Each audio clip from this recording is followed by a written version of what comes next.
But yeah, just to repeat earlier, this is the first match of the multi-category tournament. And we do have mm2nescartridge versus Tilimorf. Shout outs MM2 for kind of spearheading the tournament organization. Shout outs Exact Science for being on comms with me and also organizing. Um, yeah, looks like the runners are going! Woo! They did it! Hey, hooray! Hooray! But first, before we see all that sick gaming that has been prophesized, we have to go through the series station. What do you mean, Eden? This isn't a question of have to. The series station. We have to destroy the station and then kill the little scientist, even though they did nothing wrong.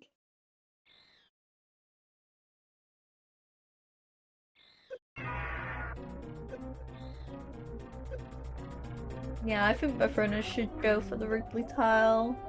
After all, this is a Mappo tournament, obviously. Can't believe Mappo isn't a category people leave.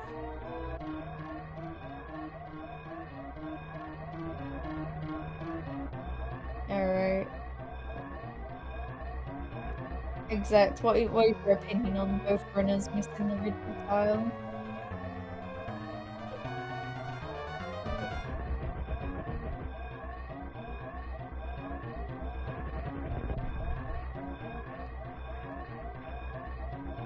Damn. Oh, both runners getting a 44 series. That's pretty cool.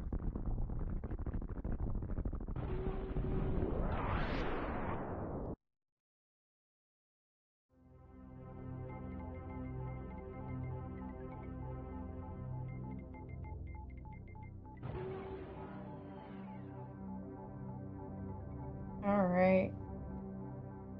We are heading to Zebbies. The planet Zebbies.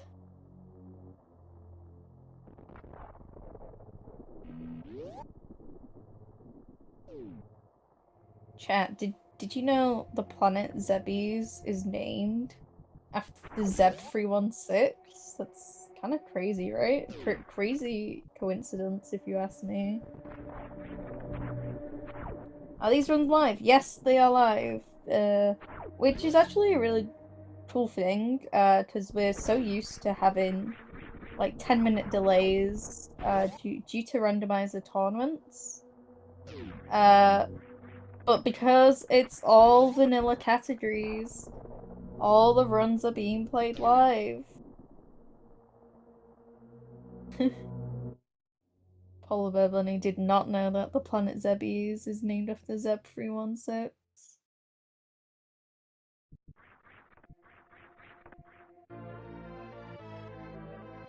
We have the first item of the 135%. I can't. I need to exact whenever she gets back. But I can't remember if you get speed early, like we're gonna see here, if that still means it's 135%, or if it's gonna be like 134% or something.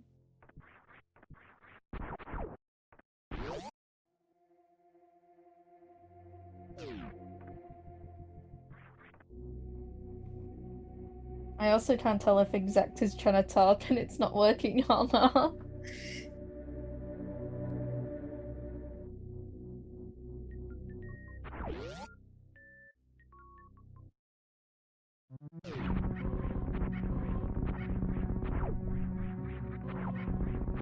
Mages don't count or whatever. So true. Just get as many mages as possible.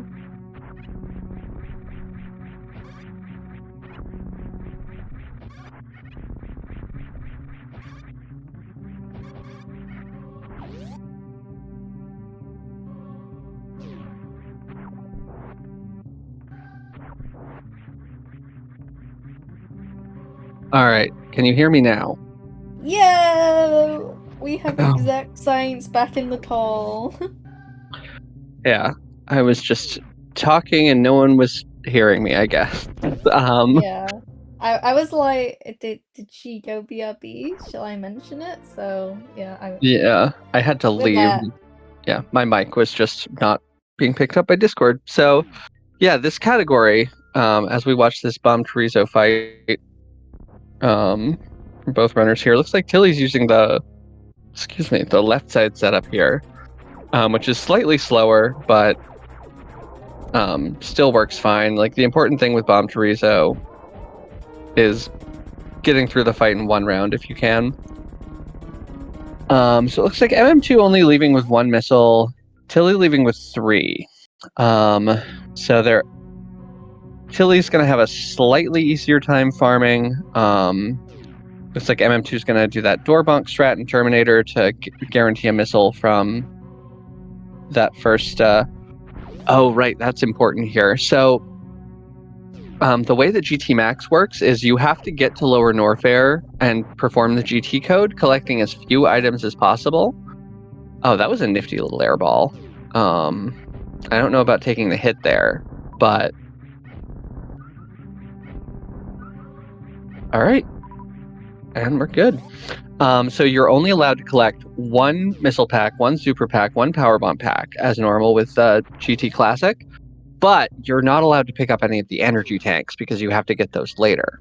Majors you can skip. Like you don't have to get majors after doing GT code because the game only checks if you have them or not. And looks like MM2 having some issues with this early Super's mock ball, which sometimes just breaks on you. It's really annoying. But yeah, so they're only allowed to pick up major items except for that one pack of each ammo. So we're going to see alpha power bombs for our pack of power bombs. Then they're going to head down to Upper Norfair. They're going to get high jump boots and they're going to get speed. And then they're going to take that speed booster up Red Tower. They're going to spark over the missiles at Moat. And they are going to kill Phantoon, get Gravity Suit, and then go do GT code, kill Ridley, kill Dragon, collect all the items. And so, I have a question now because like don't you need the Varia suit to get the speed booster or early yes, gaming? you do need Varia Suit, but it's a major, so you're allowed to collect it because the game only checks if you have a major or not. And so after doing GT code, you're given every major except Screw Attack, so you don't have to collect any of them from the game. And any that you've collected, like again, it just checks whether you have it or not. But the ammo packs get overwritten by the GT code because it doesn't do anything with the ammo packs. It just sets your ammo to 100 20 20. And yeah, so as a result, if you collect an ammo pack before doing the GT code, it will not exist there after performing the GT code, so you can't get to max percent. Yeah. Also, chat pointing out that Tilly chose to pick up the charge beam major. MM2 opting to skip it. Um, so MM2 kind of having a riskier Phantoon fight. I guess if he accidentally um like enrages Phantoon, that might make it a bit scary.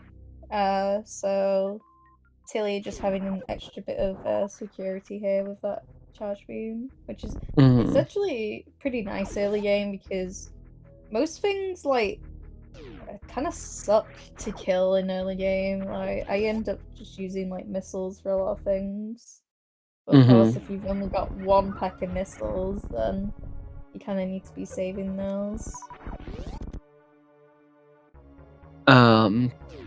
Yeah, so I think we'll see. This Phantoon fight is probably one of the scariest. I haven't really played this category much myself, admittedly, but like just based on what you have, the Phantoon fight seems really scary. Like I play low ice, and you do a 10 missile Phantoon in low ice, and it's terrible. And so 5 is even worse. Yeah. Oh, and Tilly also. Tilly can actually salvage Uh, this. Oh, so but close. too soon. So Kraid, it's not actually over 100 damage that makes Kraid stand up. It's it's 150 or more, if I remember correctly. And so the charge P shot does 60 damage, so you can hit Kraid with 2 of them. And like still be able to salvage the quick kill even if you don't have the missile anymore. And Yeah, I guess so that's. perfectly. Go ahead. No, it's fine. I was just gonna say, I guess that's another aspect for picking up charge.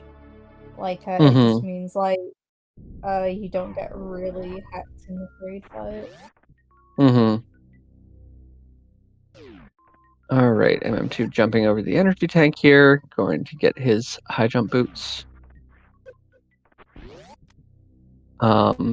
So yeah, we're gonna get those power bombs on the way to. It's interesting. This early game is sort of like a pared down KPDR early game, like with none of the tanks, none of the ammo, and only like 2 of the only like half the majors. All right, so now we have MM2 entering the Cathedral Run, while Tilly's coming down the elevator, going to go get those high jump boots. I have another question.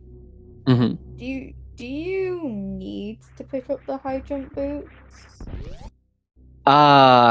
Technically you don't need to, but it's like they're well worth the time, and Yeah. just because like it's a much more worthwhile to skip them in regular GT Classic, Mm. because they're like you have them for less time, but since you have to go all the way up to Wreck Chip anyway, this makes climbing Red Tower like um so much less. In fact, you need either them or Ice Beam to even climb Red Tower. So unless you do a Oh very yeah, very tight short charge. I forgot about the bottom of Red Tower. Um, yeah, but then in regular GT Classic, it's perfectly reasonable to skip the boots if you can do the bootless dive and the bootless upper Norfair movement competently. It will actually save time at a high enough level. But yeah, here there's just like the amount of time that you would have to spend to make up for not having high jump boots would be. I guess you can IBJ Red Tower, but that alone would cost more That would time than just high take jump would say. yeah, that would take so much longer than just picking up high jump. Um, and yeah, so it's like kind of similar to why low percent isn't faster than any percent. I mean, Is it? there's a lot of reasons why low percent isn't faster. Well, yeah, but I mean, you pick up like more items, but they give you more movement, and so they save the time for themselves. So it's Yeah, not okay, going I see what faster you mean. isn't just about fewer items. Yeah. All right, so Tilly grabbing that speed booster as MM2 goes up the elevator.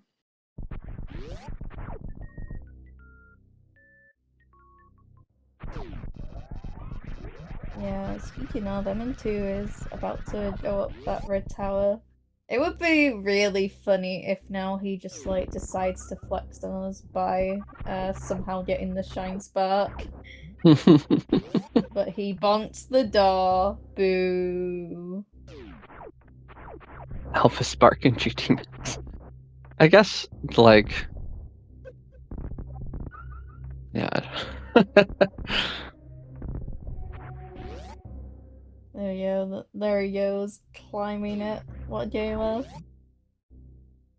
All right, and so Okay, he's gonna hero shot here. And he failed it. You can actually down grab, do the down grab with P shot.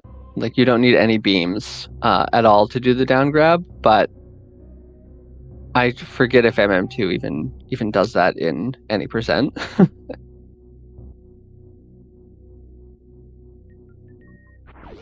Damage boost, power bumps. Yeah, 15-second alpha power bomb grab. You know, I think that's better than mine, so MM2 must be doing something right.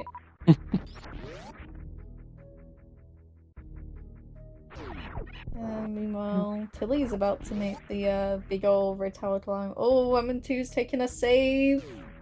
He's scared of Phantoon, everyone. Everyone laugh at MM2 for saving. Seriously, who dies to Phantoon in a race? Exactly. I would never die like 3 times to Phantoon in a race. Like you know. Yeah, never. Not even a little bit. So someone in chat just said, probably scared of the moat missile. That is honestly so true. He could accidentally pick up the moat missile. Yeah, it's totally not just Phantoon, that's right. Yeah, it's not Phantoon chat. Alright, so Tilly just about 1 minute and 11 seconds behind, but don't forget he did pick up that charge beam. Alright, so no Ocean Spark here, which makes sense considering the 61 energy. Yeah, I think MN2 kind of needs to play it safer. I forget, is it if you have Varia whilst you fight Phantoon, is it 30 damage? And then without Varia, it's like 60? Question mark? It's 40 suitless, 20 with Varia. Oh, okay. Well, I thought it was a lot more. Never mind then. Oh, No, he's back to full health now anyway, but he doesn't have any power bombs. I don't need them. Yeah, who needs power bombs, chat? Oh, nice little farm strat there from Tilly. And yeah, I think fearing a skill issue here with Phantoon is very reasonable on max 99 energy 5 missiles. Yeah, I'm into getting a fast pattern and then a really slow disappear reappear, whatever it's called.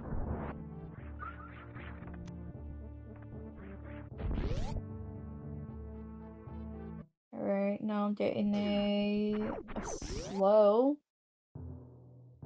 Phantoon is absolutely scamming MM2. This is another thing, Tilly could just have a better Phantoon fight than MM2. Mm-hmm. I think with like, no, not with a mid. I don't think MM2 can. Yeah, so MM2 is gonna have to take a 4-round here. The 4-round, as the hockey towner would say. And there we go.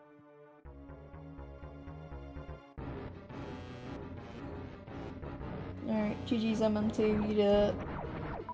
Yeah, so MM2. This is an interesting kind of conundrum with. Oh, wait, never mind. I forgot the small energies. I was like, did Tilly get wave beam? And then I remembered this small energy and wave beam particles are use one of the same sprites. Okay, no, but now that you've said that, I'm kind of curious how worth it would be to get wave beam if you're also getting charge beam. And then you just do X Factor. I mean, like, honestly, I don't hate the idea. I'm sure it's slower, but it's definitely cooler. It's worth it for the swag. It'd be sick. I don't know why we aren't seeing it. That's what I'm talking about. Where's the finesse? Well, I mean, I have told told Carl Rudd, shoutouts Carl Rudd, who we all love and adore, that if he plays Secret Agent Barbie, does one any percent run of Secret Agent Barbie, that I will run GT Max with Phantoon. But thus far, good Carl, people come of on. Twitch, you are being robbed, and there's nothing I can do about it. Alright, so here's MM2 in the bowling. All right, yeah, you 29 is not enough energy here to take another hit, so good on MM2 for getting that 2 jump. These spikes do 30 each with Varia, so you have a maximum of 3 hits, and that's assuming that you're full. Oh! These atomics. Tilly... Yeah, they're actually kind of hard to kill when you don't have a a lot of ammo and also like not any beams. Mm-hmm. All right, so we're gonna wait for the drop here. Oh, getting scammed a little with those small healths. Tilly just getting scammed all over the place. All right, does have a super for this atomic at least.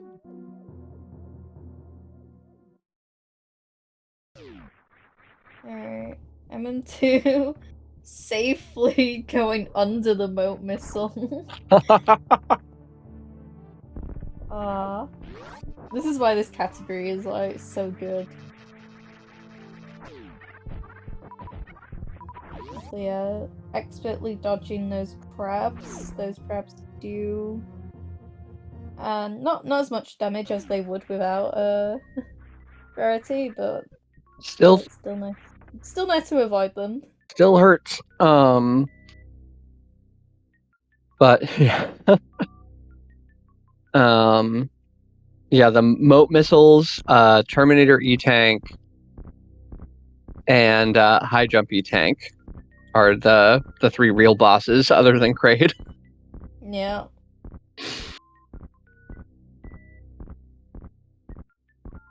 I guess Phantoon. Phantoon is probably more of the real boss of this category. Yeah, MM2 still not having any power bombs, so yeah, he's gonna farm the beaton here. Yep, so we're going to use that to open the Meridia tube, so that it's open when MM2 comes back through and does the item collection there. I always forget about the Meridia tube because I do KPDR, therefore I do not open it. Yep, it's KPDR and Hundo, I think. Oh, that was cute. He was a little bit short, and so he would have like fallen, but he buffered and aimed down during the animation, so he immediately did like a gap skip, basically, when the tube broke. Yeah, that's too complicated for me. I just see Samus run and I'm like, oh, that's a good run. I mean, Samus does run good, especially with Speed Booster. Yeah, she do be running. Right. Peppa Alone too. What a noob. Meanwhile, Tilly getting Nifty Vile plumed. I nearly forgot the name of the emote then. But I rendered. Oh, I forgot about GGG. Right. So the green gate glitch is that's the 4th boss. So yeah, the real bosses of this run are Moat Missiles, Terminator, E-Tank, high jump E-Tank, and green gate glitch. What's so funny about Slutter's emote doing a green gate clip?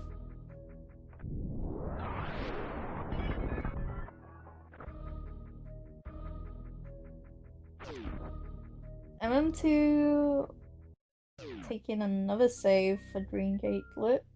Yep, makes sense. He's got 5 attacks, but this trick is frame perfect, so. Yeah, what a baby. Saving before green gate clip. think this is actually the safest I've ever seen MM2 play in a race. No, like ever. Yep, I think the same is true for me. All right, so here we go. No, no, no, no! And That's why he saved! yeah, that's why we take the post-lava dice save in races. That gives Tilly a little bit of time to catch up as well.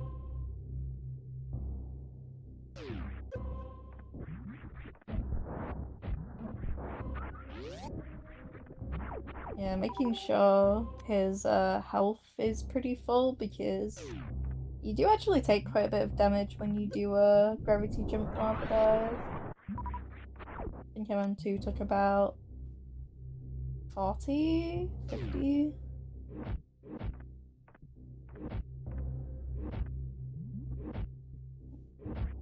Alright, MM2 is about to reattempt. Oh, he gets it on the second try. Or third try, I guess, whatever. So, Tilly... Not to put pressure on Tilly, but he kind of needs to get Green Gate Glitch first try here. Yeah, that'll let him make up a little bit of time. I just All think right. because MM2 is pretty strong with playing like a full item loadout, you know, his movement's pretty good. It's gonna be hard to kind of close the gap otherwise. Until he...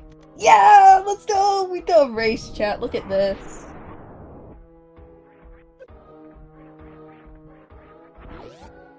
Alright, now just do the GT code correctly. Because believe it or not, chat, people have failed the GT code. There are a couple of ways to fail it too. You can either be holding extra inputs or like miss the timing, or sometimes you can forget to pause, or you can forget to release the inputs and buffer a shot the first frame, and fire a shot the frame you come through the door. And when you have Plasma Beam and Spazer both equipped, that's suboptimal. You know what, Exact? I completely forgot that this was also 100% category, and I was like, what the hell is MM2 going back? Yeah, to even the playing field, based on his movement advantage, mm2nescartridge will actually be running Mappo. GT Mappo.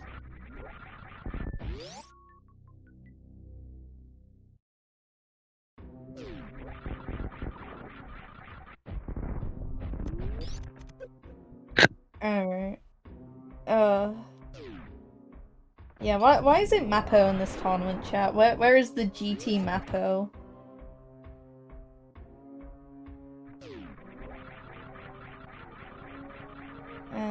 Alright, so it's pretty smooth sailing from here on out. It's actually pretty hard to, you know, die in in this category once you have the items.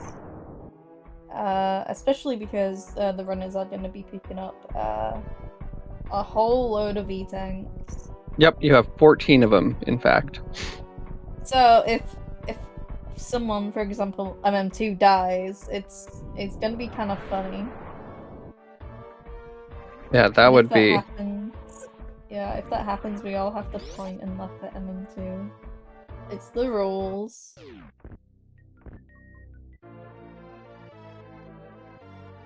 And look at that, Tilly not falling and getting the yeah, trapping the missile. Yep, that's missing that missile it feels so bad. It feels so bad. It has happened to me before. Yeah, not in this category, but in Hundo, but it's the same feeling. Yeah.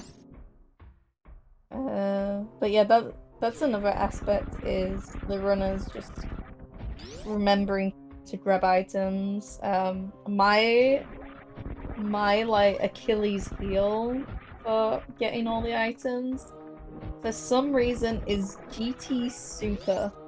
I remember to powerbomb it.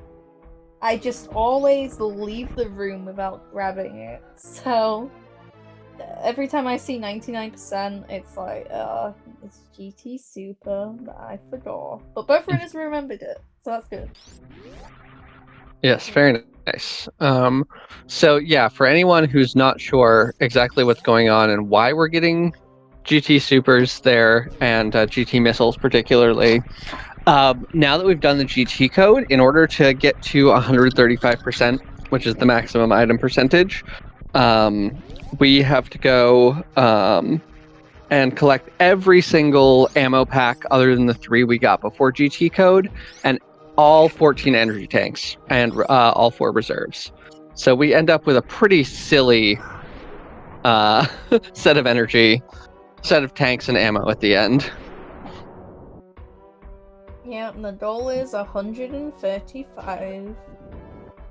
So if the runners don't have 135% at the end of the game, we may have to disqualify, which is very scary sounding. But Exclamation, just don't forget the items. okay. I have a question for the tournament organizer. What happens if both runners get 134%? Then they both get the same penalty, so it doesn't change the timing at all. What's the penalty? Yeah, like 5 Um, minutes? I believe it's a minute for a minor, 10 minutes for a major, but Oh, that's not a lot actually. But maybe but it's because I mean, I think we can all agree Spring Ball is definitely the longest major. yeah, you can And skip that in this. yeah, I can't remember what, or I can't think of a missile that would be like, you know, that bad if you like skipped it. Maybe if it was like Gauntlet and you missed like the right missile, but you got the left one. Something like that. But I mean, the thing is, it's not like people can just like skip items and like assume they can eat a time penalty. Like if one person has a valid run and the other doesn't, the person with the valid run just wins. Oh yeah, I know. I'm just like thinking like theoretically, Yeah. like what the quote unquote best item to miss is. Also, I think my internet may be struggling a little bit.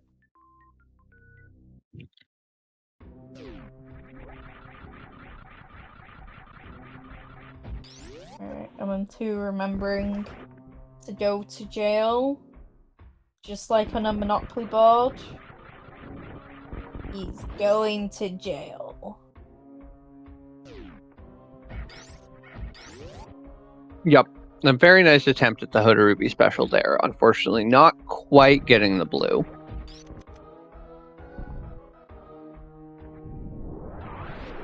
Okay, I believe in Tilly. I think Tilly will get the Hotarubi special. Nice speedball for sure. He do be gaming though.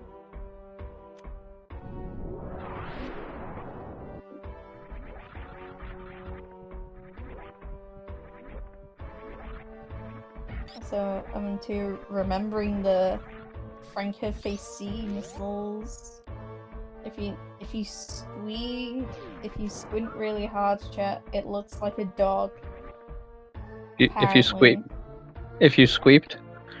Squint. I was gonna say squeeze your eyes, and then I was like, that's such a weird way to say it.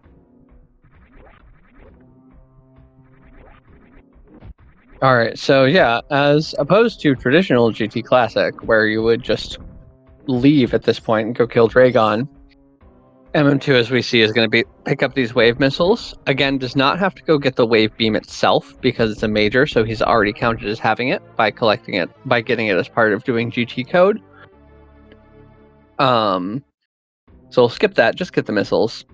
And then same thing with speed here. You know, I was just about to ask why MM2 didn't get the speed missiles earlier. Yeah, this is faster. Yeah, this is definitely the faster way.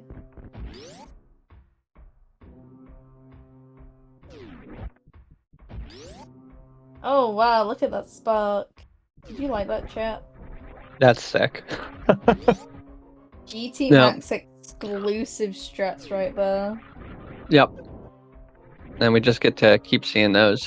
This one right here, like Norfair Reserve is going to be the same as it is in Hundo.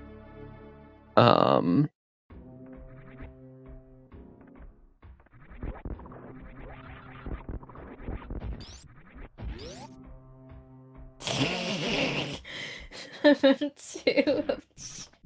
I don't know why I'm trying to open up doors. It's just funny.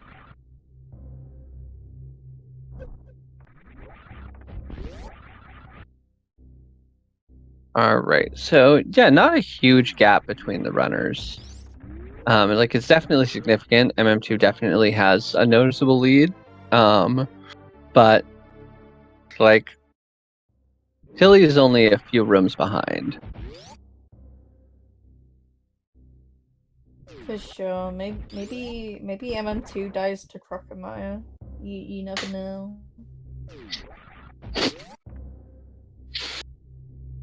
Oh man, I don't expect that we'll see it on account of oh yeah, we have to go back for cathedral missiles here. But yeah, I don't think we'll see it, but some very silly things. Tilly unfortunately dropping the angle down input. And missing the shine spark here. So it's faster just to reset the room.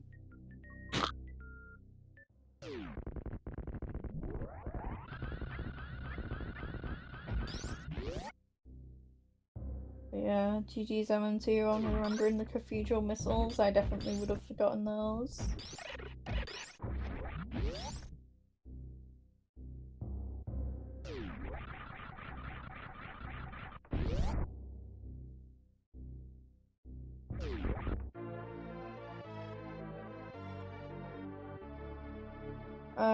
Nice. He did not fall in the crumble shaft. These, in my recent like Hundo derusting for this tournament, those missiles have become my arch nemesis. I hate that room so much. So good on MM2 for just nailing it. Nice quick drop too. Alright, hello Crocomire. He just kinda dies with the plasma beam. Bro just does not expect that amount of damage at all. Yeah, the game just like the beam hits him so many times, and each charge shot, each one counts as a charge shot hit. Each charge shot hit makes him take 2 steps backward. So, and MM2 not taking the family friendly route here.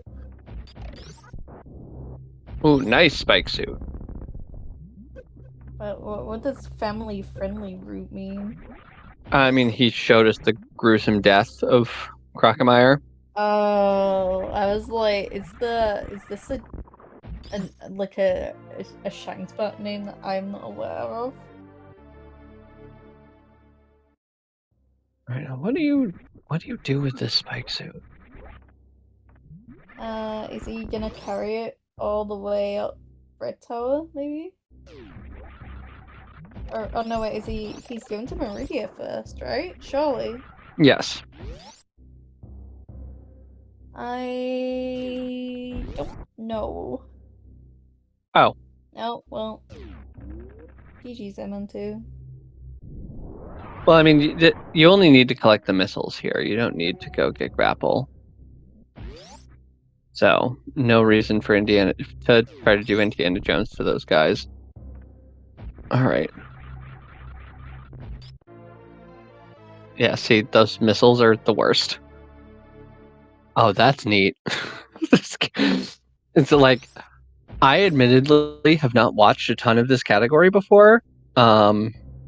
So I am unfamiliar with a lot of I can conceptually kind of understand the movement, but I haven't seen a lot of it. So there's just so much neat stuff in this category.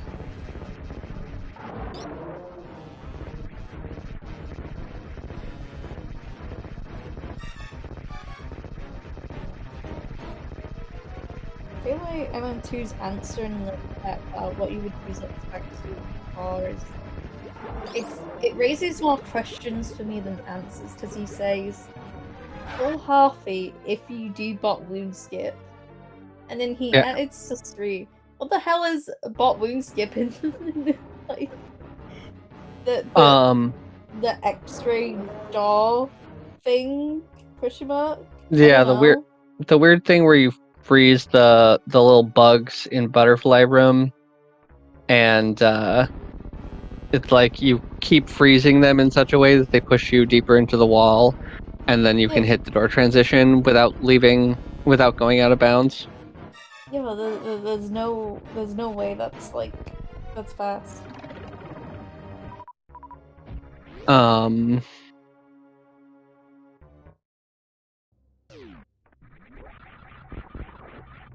I mean, it lets you route a lot more efficiently, if I'm remembering Yeah. correctly, what you would do with that. But it's also not a tech that anyone is going to attempt in a real run, or anyone not named Sisream. Yeah. I think there's untapped potential in the GT max percent category, honestly. All right, well, GT Max when, Eden? Tomorrow. Smile.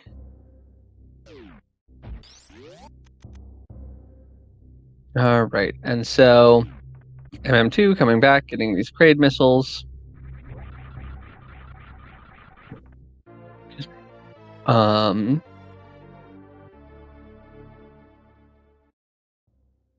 Almost. You can get blue here and take it through these blocks, or that bomb block. Lot going on the screen right now. Too. That looks like something you'd see Yeah. on box art. Visual nonsense. It's okay. We're taking a trip to Meridia, the famously the least buggy area of the game. Smile. Yeah. No time loss to be had here.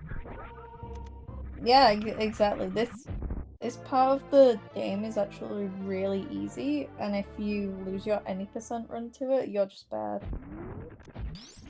I said it.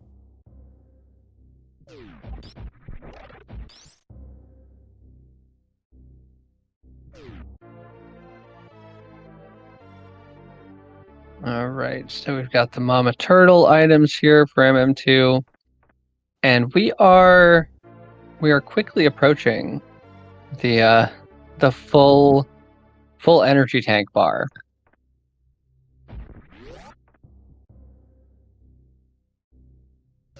Very nice. Yeah, And but is it actually full if it says energy 00? well, I mean the row of dots is full, so yes. Yeah. Got him. All right, now Tilly also going back for these crate items. MM2 opting to go for the Shine Spark instead of the technically optimal strat, but certainly has the energy to spare. Well, MM2's not going for the technically optimal strat. People leave. There's a really cool space jump you can do up Everest in GT categories, but yeah, it's difficult to make faster, and it's not very much faster even. And I guess in this category you wouldn't even do it, because you are going up after the door. So sparking, I take it back. Sparking makes more sense. Wow. I can't believe you're spreading misinformation on comms. It's kind of messed up. I am a known liar. So So true. Alright. Oh, interesting. Tilly remembering to get the Main Street missile that MM2 didn't get before, I don't think. does MM2 get that on the way back through, or did he just forget it? I I'm figured just saying it's gonna be insanely funny if he forgot it. yeah, I'm just By like insanely funny, I mean like unfortunate. Honestly, I could see him getting it after Sandpit. You know when you do like the Green Gate glitch and using that shine spot to get it, maybe. yeah, that would make sense. Yeah, because I assume that he'll be coming back through Main Street anyway. So it's probably a preference thing. And he's also forgotten the bot Woony tank. What the hell?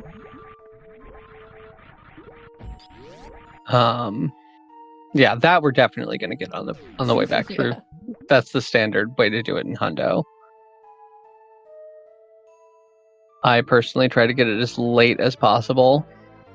Like, you take it whenever you need a refill, but if you can save it until like you're going down left sandpit and exiting, it's just because that's this the like plasma spring ball segment of Meridia is actually pretty brutal. Yeah. All right. So yeah, one of the cool things about the GT code here is despite not being able to see them, we do have grapple and X-ray. And so MM2 right here is just going to very nicely microwave Dragon right in the center of the room too. Very nice. And a first strike. Okay, now you're just showing off MM2. Yeah, this guy is too busy flexing. What the heck?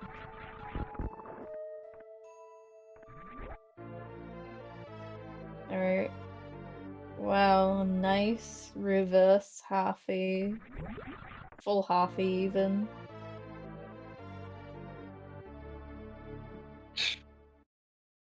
And now M2's forgetting the plasma beam and the spring ball beam. What the heck? Look at it now. I'm actually really sad that spring ball is a major, because otherwise you could get it. Yeah, Aiden wants to go visit their friend Shack Tool.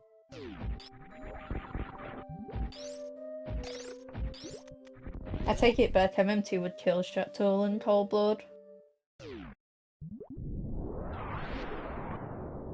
I mean, he's no Crocomire, but he's not as nice a guy as everybody makes him out to be.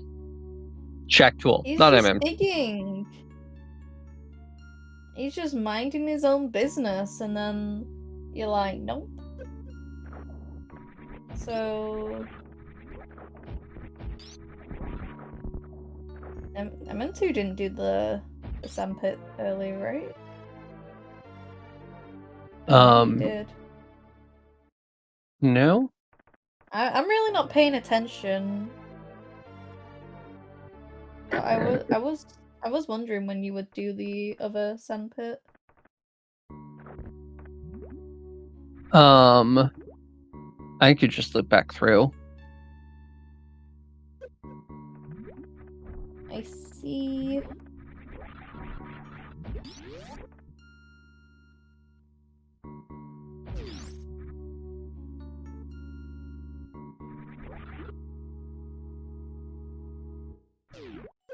Oh, the Dream Gate glitch chat. Remember when I mentioned this earlier? Oh no. Tilly used up all his good RNG earlier in low and offer. Oh, and MM2 gets it first try. Okay, MM2. Okay.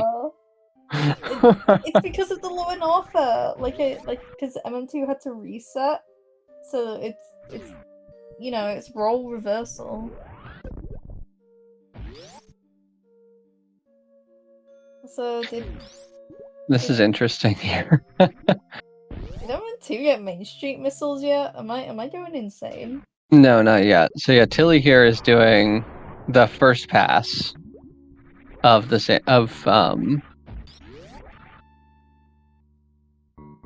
the area here, while MM2 was doing the second pass.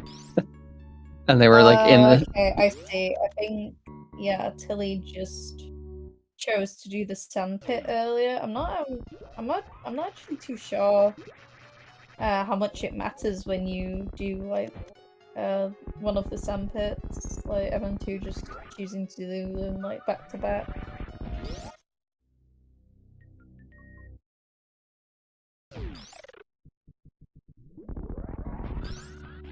Noom.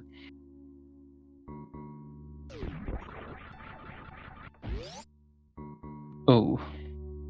Durbonk's a little annoying, but yeah, Tilly opting for space jumping rather than attempting full halfie. With space jump, doing this is actually faster than a regular halfie. Full halfie is still the fastest way across the room, though. That's interesting. I didn't know that. Alright. MM2 remembering the Main Street missiles. There we go. Let's go. Never in doubt, chat.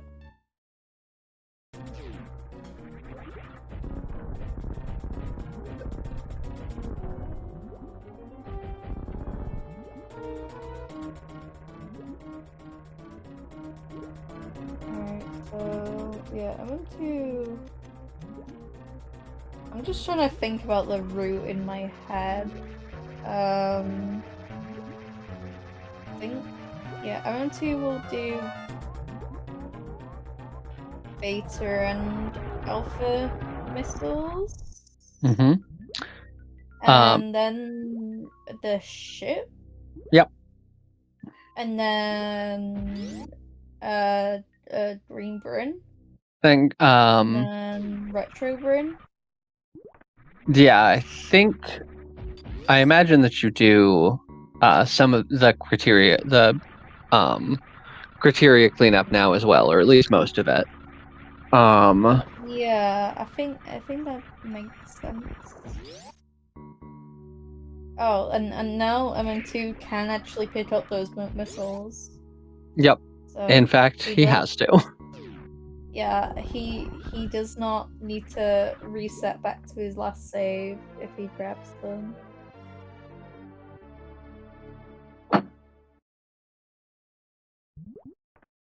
All right.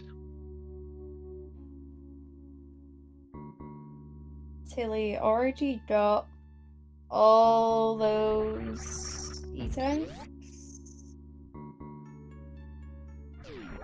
Yeah, so Tilly has the second sandpit to go. And then we'll just leave.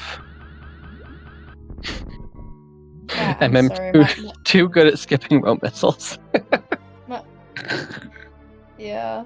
My brain is melting because I I thought there was an E-tank at the front of Gauntlet, but it's not.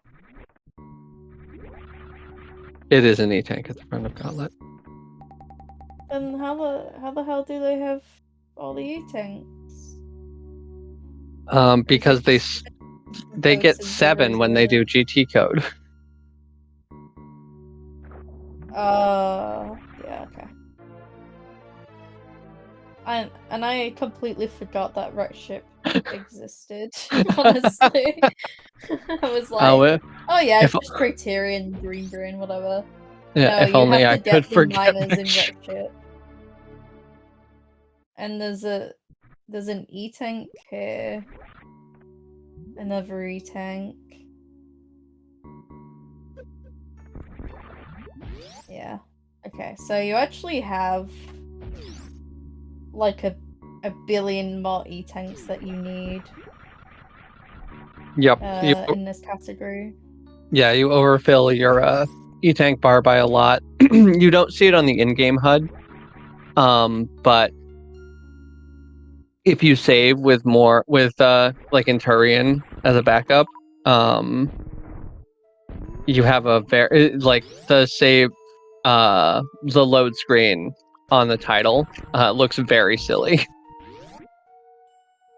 Oh yeah. I forgot about that. I just remember you know, when like you play randomizer and then the bar like changes colors. But yeah, I completely forgot about like the main menu screen.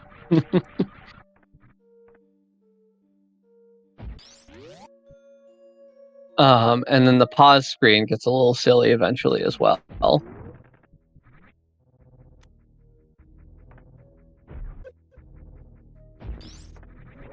In fact, it'll have started to get silly when we finish this wrecked ship segment. Yeah. I don't think the super icon gets silly though. I don't think you get more than 100 supers even with GT code. So that I think that'll just be normal. Yeah, because you have to pick up the. Yeah, because it sets you to 20, and then you have 9 packs left. Yeah.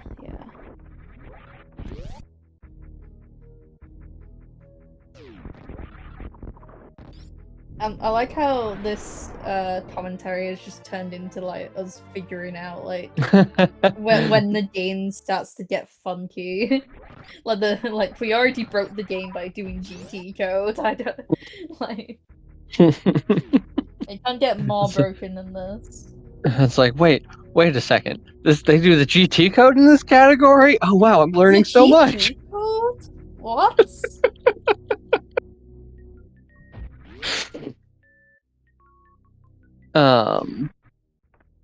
All right, so there's damnable robots. All right, so Tilly grabbing those moat missiles there.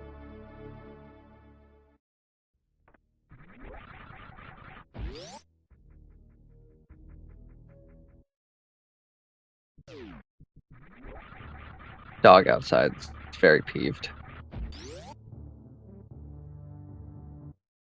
Obviously, it does not like wrecked ship.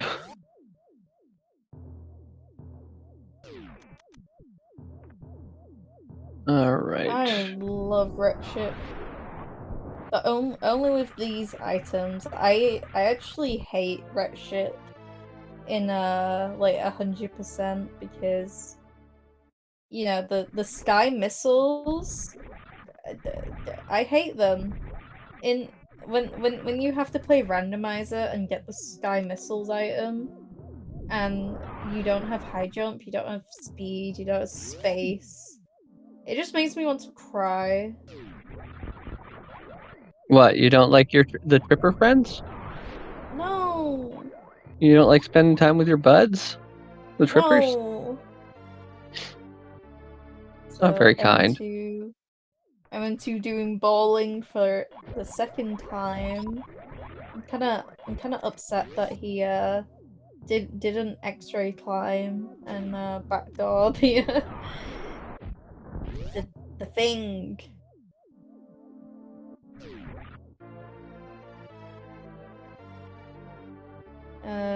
Yep, no bowling skip for us today, unfortunately. So sad. Meanwhile, Tilly is busy getting the miners in a red ship. I keep on mentioning 100% because this category is similar to it, but it's actually super different vibes. Like, because Tilly, like, super easy, casually going through the spiky room of death, which is, it's like the last, like, really easy place to die in a 100% because Yep, you only have Varia. I think you only have like 3 tanks at that point. and you're Um, generally kind of low because you've just fought Phantoon and yeah, potentially done a damage so boost.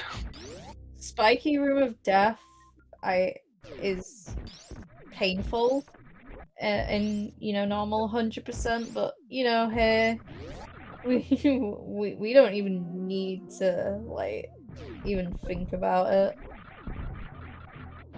Look at it. So little damage was taken.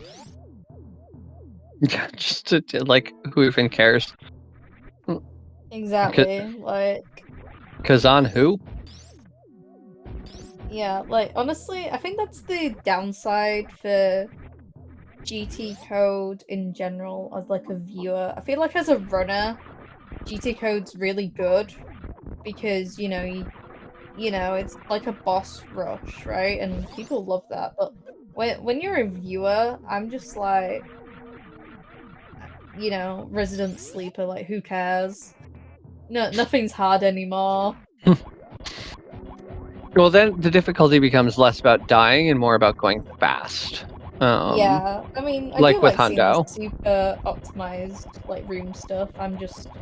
No, I'm not knowledgeable enough to be like, oh my god, that's a super hard trick that saves like, 0.2 seconds. I'm just like, oh, that was cool. there are worse ways to be. So true. Okay. M2, I don't think he got it. He did attempt the Teletubby Huggy or the Samus Expert Master, as some people call it. MS Expert Master. Procreation professional.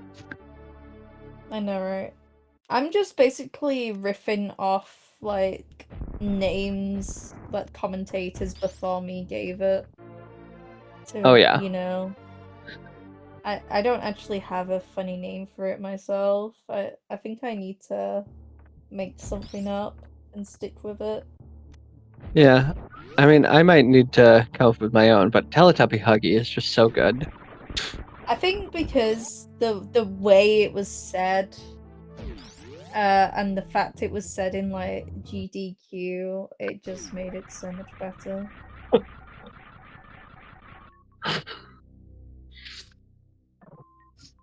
Eden hates me. That is so true, MM2.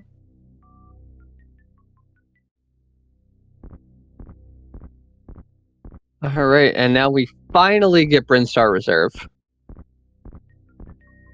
Oh my god. Oh, there's a really sick strat that you can do there where you so there's a way to get blue, right? Super this missile door open, jump through, do a mock ball, and then do a spring ball hop to collect the front missile and take you through both sets of bomb blocks to the back missile. And it's really, really sick.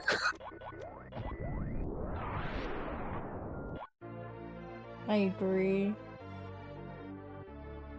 Yeah, it's not the Oh, easiest strat in the run. I'll give you that for sure. jeez, MM2 not even getting the reverse mock ball. People leave. All right, is gonna just be able to come out the back of the crumbles there. That's good.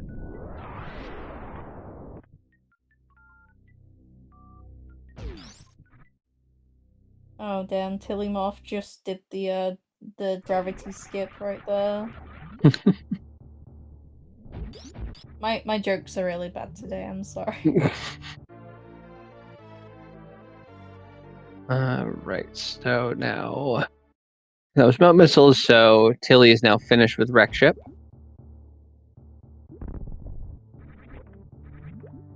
Plasma shot being just a couple frames too soon.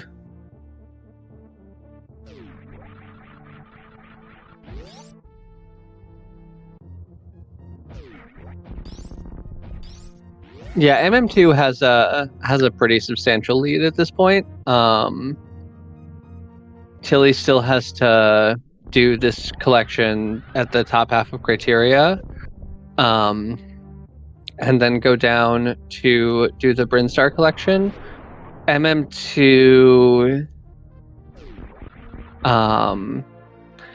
yeah, it's a good chunk of the way through that collection already. And so from here, all MM2 has to do is obviously collect the power bombs, missiles, supers, and energy tank here. And then from there, he's just going to head through Retro Bryn, up climb, and up climb supers, and to 230 missiles. And from there, he will be finished and just heading to Turian. No Mission Impossible, unfortunately, for MM2 there. But all right, and then Tilly, no Gauntlet Spark.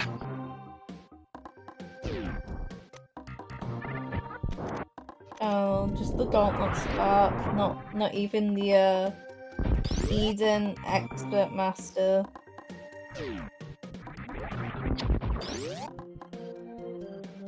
Listen, chat, I don't know anything about American sports, okay? I'm just vibing.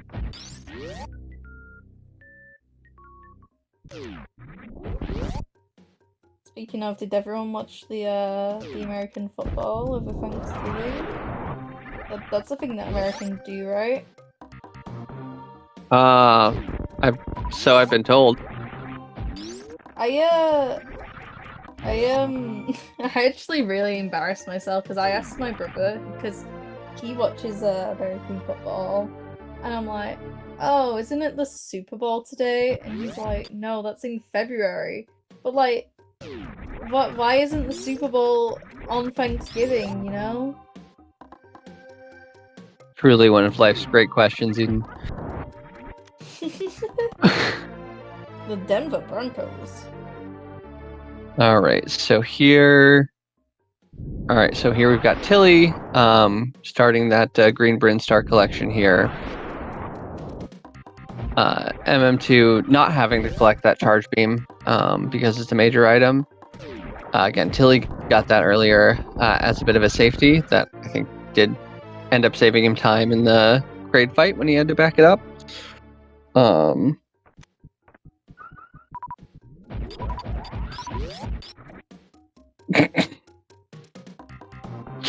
Can they see each other? Is that Spark faster? Yeah. Sure. You know, if MM2 does it, it must be faster.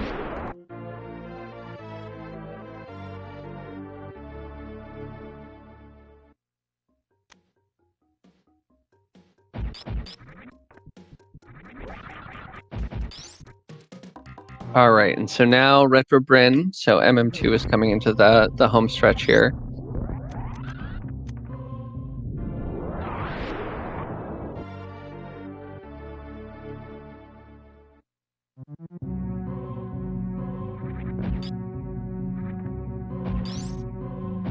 All right, and so I think there's just 5 items, or 6. I guess there's 6 because there's 2 in here. So yeah, MM2 is 7. I forgot Old Mother Brain. Jeez, I don't know where any of the items are. Turns out. All right, and so MM2 going to the Billy Mays. room. But wait, there's more!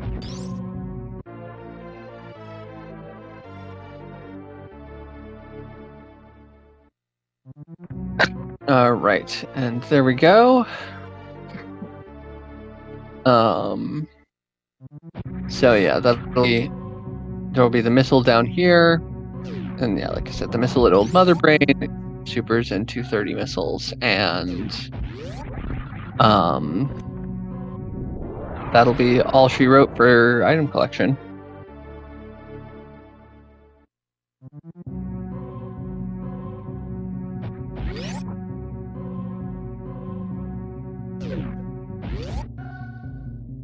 Did MM2 remember the alpha missiles? I would imagine so, considering you need them to progress past the very beginning of the game. Okay, shut up. I literally forgot you got them earlier. I was like, why isn't he going for them? Where else exactly would you get the missiles to get into Bomb Torizo, I Eden? don't know. Maybe he, I don't know, moon falls.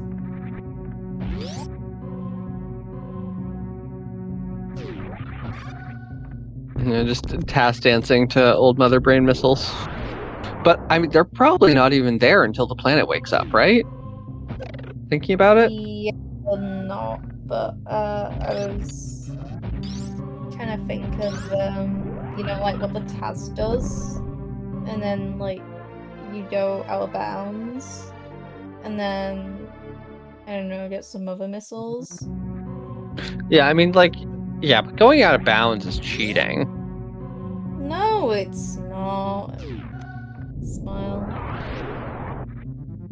Wait, if going out of bounds is cheating, then what the heck is GT code? Is that not cheating? I mean, it is cheating, but this is a category where slight cheating is allowed. You're allowed to cheat once. Wow, I cannot believe that the runners are slightly cheating. All right. Legal reasons, this is a joke. So, that is nice mock ball. That is all of the collection for MM2 here. We're gonna take a. Oh wait, we have Terminator. Forgot about that. This is like one of the only categories where you don't get it early. I kind of find it funny that like this entire commentary has been like, oh yeah, this item exists. Oh my goodness.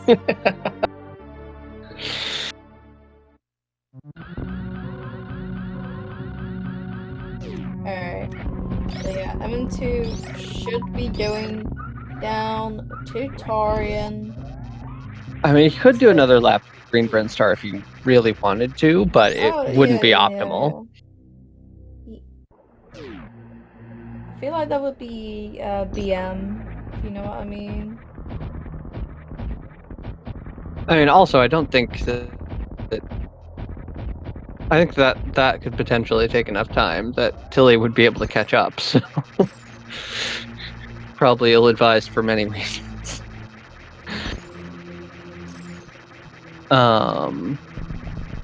All right, so let's.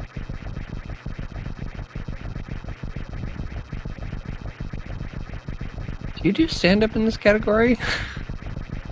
Seems like a terrible damage down. I don't see.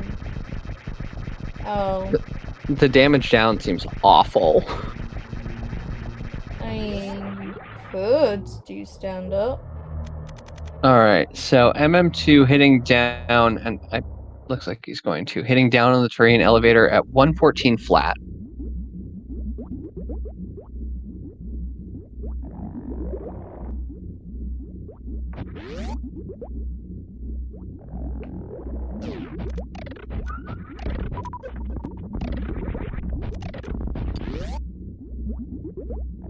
Where we're going, we don't need ammo.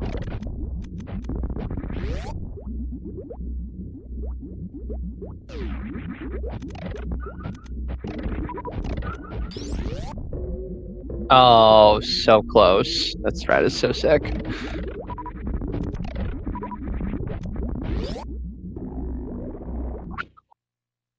Blink and you missed those Metroid rooms. Jeez Louise. You know what? I think, oh wait, actually, I think he might have done... I was gonna say, I think MM2 possibly, unequipped Varia suit. Yes.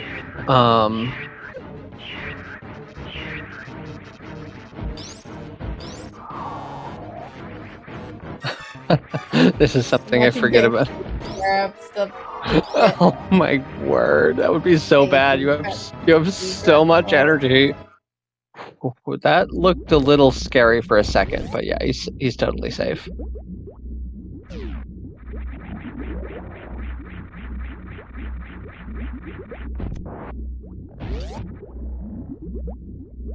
All right, do we see this pre-mother brain save? No, we're just going for it. Who needs to save?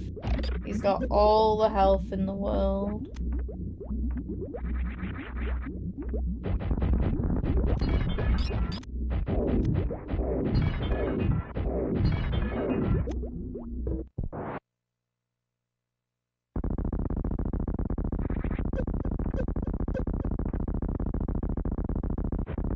Alright, let's see how much damage him down.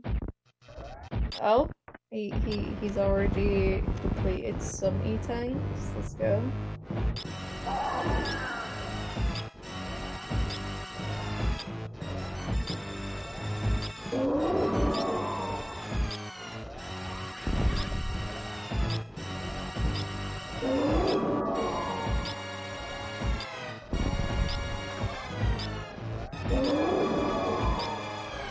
I'm really glad that this isn't low ice and that this fight is pretty short. Okay, the low ice fight is really exciting. I'm tired of this slander. You actually like low ice though, so I don't know if your opinion can be trusted.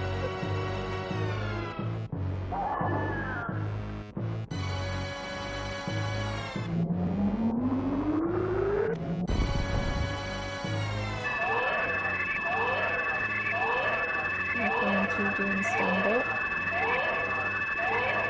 Gonna try to cry.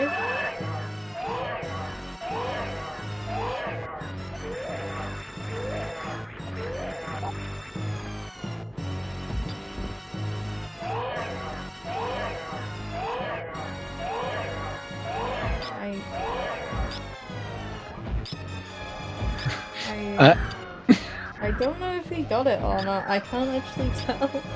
I don't think. It sounded way more than 2 cries to me. Yeah, I don't know where you even start counting from. The most informed commentators, chat. Okay, look, it's just this is like the one thing. Okay.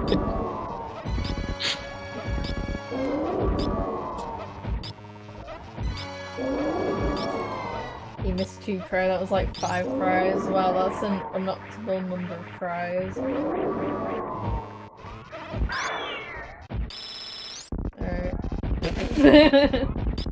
Alright, my brain's pretty toasted. Yeah, she's cooked. Pew!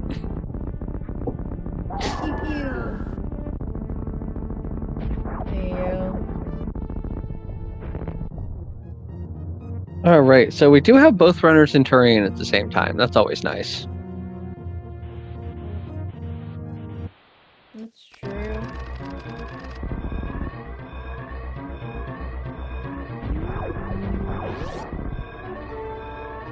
You think MM2 is gonna save the animals, chat?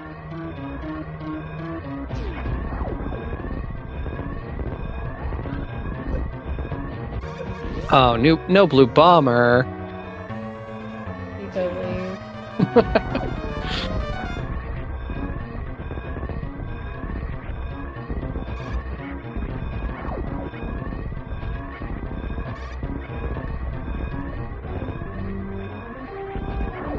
There's so many missiles in this category.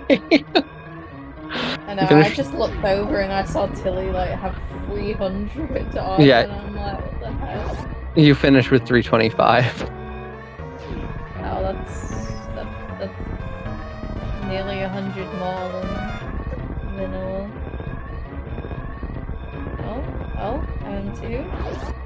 Gonna go to the animals. Is this gonna be an animal save? Yo, he's saving the animals. He's actually saving them. What is this? This isn't. What? This is supposed to be a speed run. Yeah, I can't believe he saved the animals. But also, yay, he saved the animals. People clap. Can't believe you people. Alright, GG's to MM2. But wait, there's more. We have to make sure that he got all the items. Yep. So yeah, official race time of 1 hour 20 minutes 42 seconds. And now we have to wait a few moments to ensure the run is a valid one. That is true.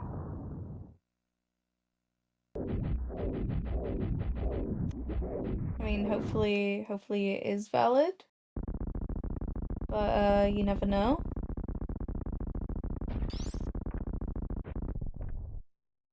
Meanwhile, into the mother brain fight here.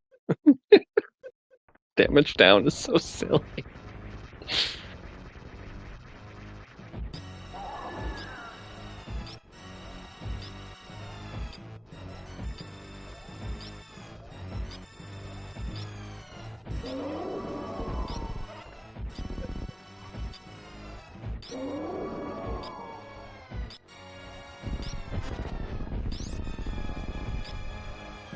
Let's go. Tilly dodging the ketchup.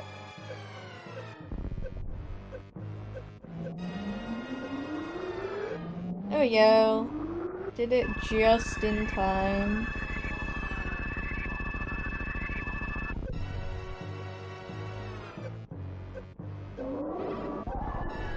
Oh, that could have actually kind of ended a little bit badly there, but it's fine.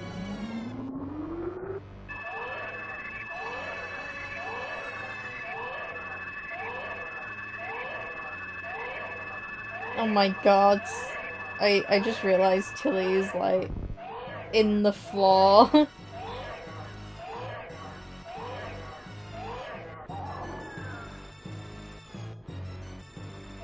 Oh, yeah, thankfully in this category you have X-ray and can save that. Like, that way of soft locking will not affect you.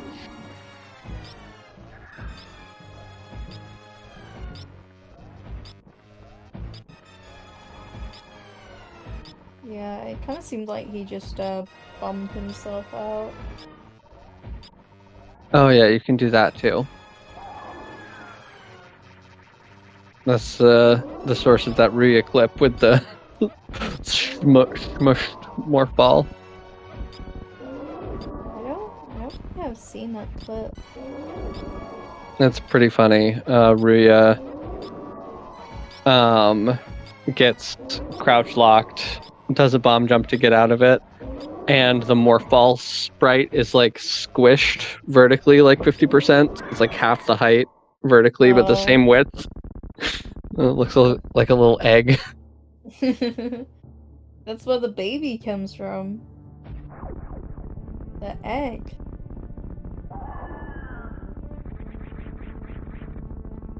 Alright, chat. Hold. Hold. Pause frog.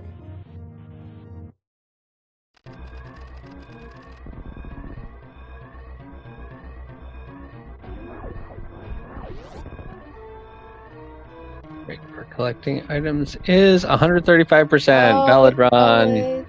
GG MM2. All right. So MM2 is officially the winner here of our first game. Which, despite the fact this is a long category, the win only counts for one win in the series. Oh yeah. It's a best of 3. Yes, and so we'll see see how much of a break our runners are going to want to take before game 2.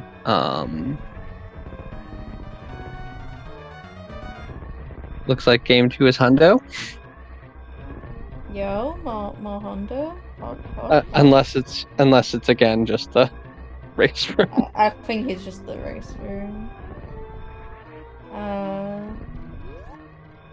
But yeah, the race room has already been opened.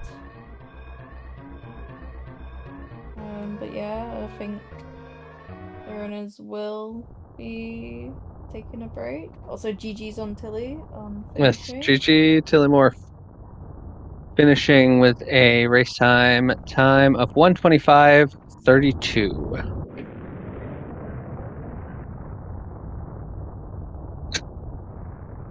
And so yeah, if you need to stretch your legs, take a couple of minutes, get a snack, get some water, get a drink. go and do that now. And we will be back soon. With our second race of the series. See you then.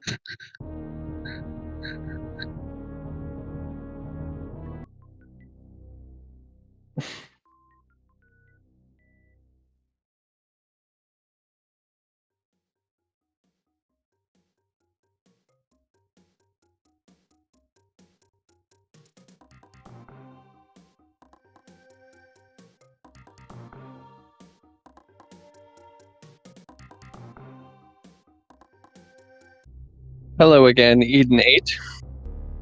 Hello again, Exact Science Understore. All right, so welcome back, everybody, to the Super Metroid 2024 Fall Multi-Category Tournament. I am Exact Science. I'm joined by Eden8 on comms here for this game 2 of our match between mm2nescartridge and Tilimorf. And this time we're playing Hundo. How do you feel about that, Eden? I think we all know that 100% is my favorite category of all time. I'm so happy MM2 chose it, and I'm so glad that I get to commentate for another 1 hour and 20 minutes. Yeah, I mean that's the best thing about 100% really is that just how long of a category it is. Exactly. But yeah, so it's actually kind of interesting because we started off with GT Max, which is kind of like 100%, except you get to cheat once. But here we will be collecting all of those same items plus several more. We have to pick up all of the majors in this category. And we'll be doing traditional KPDR boss order. Yeah. But yeah, it's another really cool category. I think it has a lot of interesting movement. It's also, like, in my opinion, one of the more difficult categories to run, just because it's such a marathon. Like, it's a long run. It's very tiring, and there's a lot of difficult movement in it. So it's like anyone who can run this category well, I personally think is very impressive. Yeah, I mean, 100%. It's actually had quite a lot of activity in the past year or so. Mm-hmm. You know, you've had people like Gebu absolutely, you know, pushing this game. You've had Shiny Zenny, you've had Behemoth, you've had Static Shock. And now it's like, you know, you're absolutely right about it just being an absolute marathon of a run. Like, literally every room needs to kind of have the perfect execution because otherwise, you know, like when you are playing top level, you're just not gonna get a PB and stuff. So yeah, like losing time in rooms can be quite demotivating at a high level, and that can sort of have a knock-on effect as well. So it's gonna be interesting to see how the runners you know, cope with mistakes and, you know, utilizing backups and stuff like that. Yep, definitely. Like Super Metroid is a game, I always say, of a game of backups. Like the difference between an okay runner and a good runner is that the good runner just has backups and knows how to execute them smoothly. And Hundo, that is something that is very, very, very evident. Because yeah, because you have to get all the items, you have to go through a lot of rooms, and like you're going to make mistakes. It's not a question of if, it's a question of which. I mean, it's funny because both runners just messed up that parlor moonfall there. Sorry, climb moonfall. Um, and we're actually gonna see quite a few moonfall optimizations throughout the run. Because moonfall saves quite a bit more in 100% compared to 20%. You know, you've got, you know, basically every room to visit, so there's definitely more uses for it. Um, yeah. Nice little downbacks here to our alpha missiles. So this route is actually going to diverge from the GT Max route fairly early. It's going to start in Green Pirate Shaft, the divergence, and they're going to get much more different from there. Don't you worry, chat. Yeah, like, I feel like because last run I was kind of comparing it to 100%. Mm-hmm. So it does kind of feel like the similar categories, but actually we're kind of gonna be seeing like the entire run like backwards almost. Like, Mm-hmm. you know, we saw Wreck Ship really late. We had like, you know, Lower North pretty early on. Yep. Um, and this just kind of turns it on its head a little bit. This category, you're going to end up seeing something that's like overall very similar to the KPDR route. The main difference in like the areas visited is going to be like obviously KPDR just goes straight back down Red Tower after Wreck Ship, whereas Hundo Mm. comes and does the top criteria cleanup and the Brinstar cleanup. But otherwise, it's going to be KPDR boss order. We're going to be going through, like I said, more rooms, collecting more items. But aside from that detour through Brinstar, the general route of Brinstar, Norfair, up Red Tower, Wreck Ship, Meridia, Lower Norfair is going to be there, and you're a lot less likely to die in Hundo compared to any percent after Wrecked Ship. So yeah, that'll be something to look forward to. We get to see Spiky Room of Death actually be scary. Oh yeah. All right, so Uh, now no, go on. say MM2, not needing the missile drop here from that Gamer. Tilly 2, they're both going to do the arm pump Terminator strat, which is a little bit faster. But one of the nice things about Hundo and KPDR is you don't need to shoot those pirates. You can just run right through, because this energy is much less important. Yeah, like we're gonna be picking up you know, at least two other E-tanks and the reserve. So we're actually pretty comfy on health here.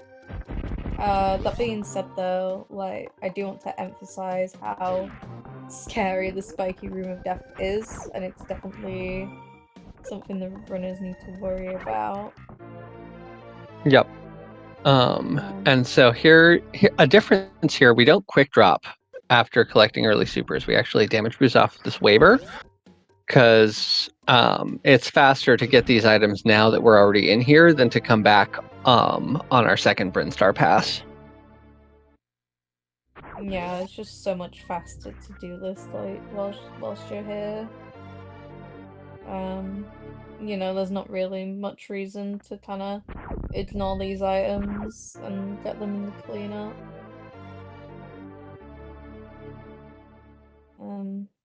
But yeah, I just want to quickly say that MM2's PB, which he actually got like 4 days ago, was a 117.42, and Tilly's PB is a 123.52. But what I find fascinating is that both of their PBs are like 2 minutes slower than max percent GT code, which is kind of funny now that I think about it.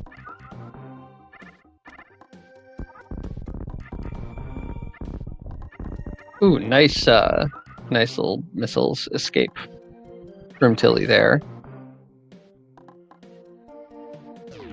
All right, and so here we're going to see both runners pick up charge. We are going to skip these charge missiles though, because it's actually faster to get those on the way back through. And so we ignore them for now, and we have a ton of other missiles from the Bryn Reserve area, so it does not matter that we don't have the charge missiles. Yeah, isn't it due to like the drops that you get from like Phantoon and stuff? Like the reason why you skip them? Well, it's also just faster to get them later. Later, you're waiting for a power bomb to go off, so you can just get them during the power bomb explosion. Yeah, I find it so funny because, you know, last race, you know, I think the runners would have really loved 1 or 2 more missile packs, and now Yes. we're just like, nah, we don't need those. So that's kind of funny. I'm also actually really interested because I know MM2 usually does late crop. But I'm not sure what Tilly does, so we might see a route divergence as well. I think Tilly is early croc, but I could be way off base with that. I mean, it doesn't actually matter that much in the grand scheme of things, because isn't it only like 10 to like 10 seconds or Optimally, something? it's like a little under 10 seconds, I believe. I think Yeah. I've heard So, between like 6 to 9 or so. Depending I guess on it depends on how good your ice slip to shut tool is as well. yeah, it's like optimally it's like under 10 seconds. A little like, and then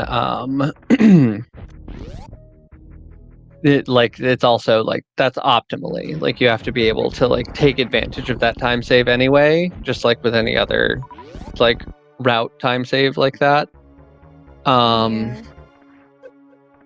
Yeah, wreck chip is extra scary in late croc.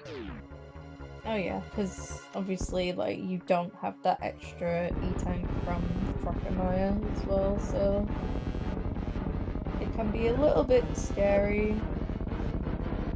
Alright, getting some lag reduction crade. And nice quick kill from MM2. Thanks for the supers. Yeah, getting absolutely no super drops. That's kind of messed up.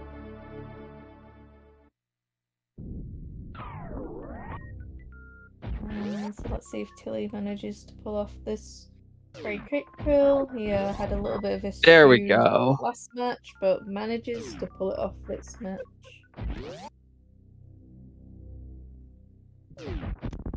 Alright, nicely done, Tilly. Getting more super drops from Crade than MM2 did as well. That's something to... Supers are going to be something to watch out for here. Because The super missile management is the most important bit of resource management you can do in Hundo. Like energy management isn't really important past or isn't as important past the mid game.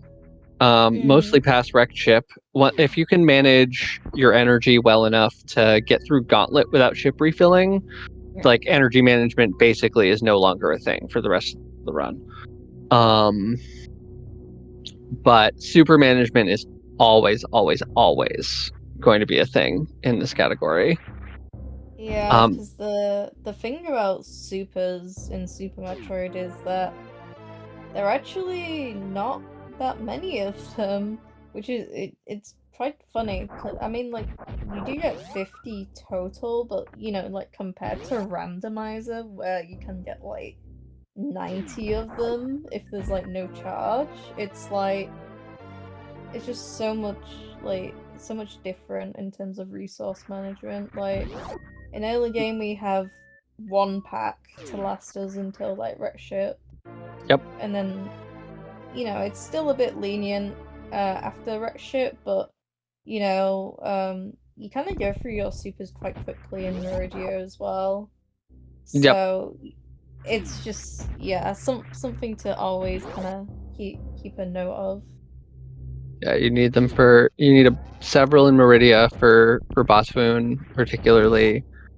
And the really big thing that you need them for is Ridley. Because supers speed up that fight just so much. Yeah, I guess in this category, it's kind of okay, because you have plasma, right? But I much prefer using supers on Ridley. Like it's very much like debated if like using supers or if using like the full beam combo is faster for the Ridley fight. Yeah, it's Yeah, like in Hundo, it's like you want to save as many supers as you can, specifically so you can use them on Ridley. Just because like if you're just firing a couple, it's not a huge deal. Like the DPS is basically like twice. You're doing up to 1800 a second versus 900, and like when you can do 3 supers, that's like worth 2 beam shots, which like it is saving time. Don't get me wrong, but it's not like super significant, and you kind of need those supers for Turian in case you get screwed on drops. Whereas in Hundo, you can just like if you have enough supers, you can just go full 30 super Ridley fight and just shred him because of that damage increase. So it's not a disaster not to have a ton of supers, but it is a much more significant opportunity for time save here compared to other categories. Yeah, I think you are right. I think you like have a lot of like quote unquote like invisible time save just by having like more supers. Just because like, you know, you don't have to think about like farming, you don't like in Taurian as well, you know, you don't have to think about like missling the Zeps or whatever. Or like you know what I mean? Like it's just better. Yeah, I wonder if we'll see. Well, we are about to find out which route. This is where the divergence happens. It's based on whether runners go to Crocomire at the beginning of the game, like on the first pass through Norfair, or if they do it at the very end after Lower Norfair. And so it's all if we go across the farm room to the Speedway, we're doing Late Croc. If we go down through the gate, we're doing Early Croc. Early Croc it is. What? I thought MM2 was a late cracker.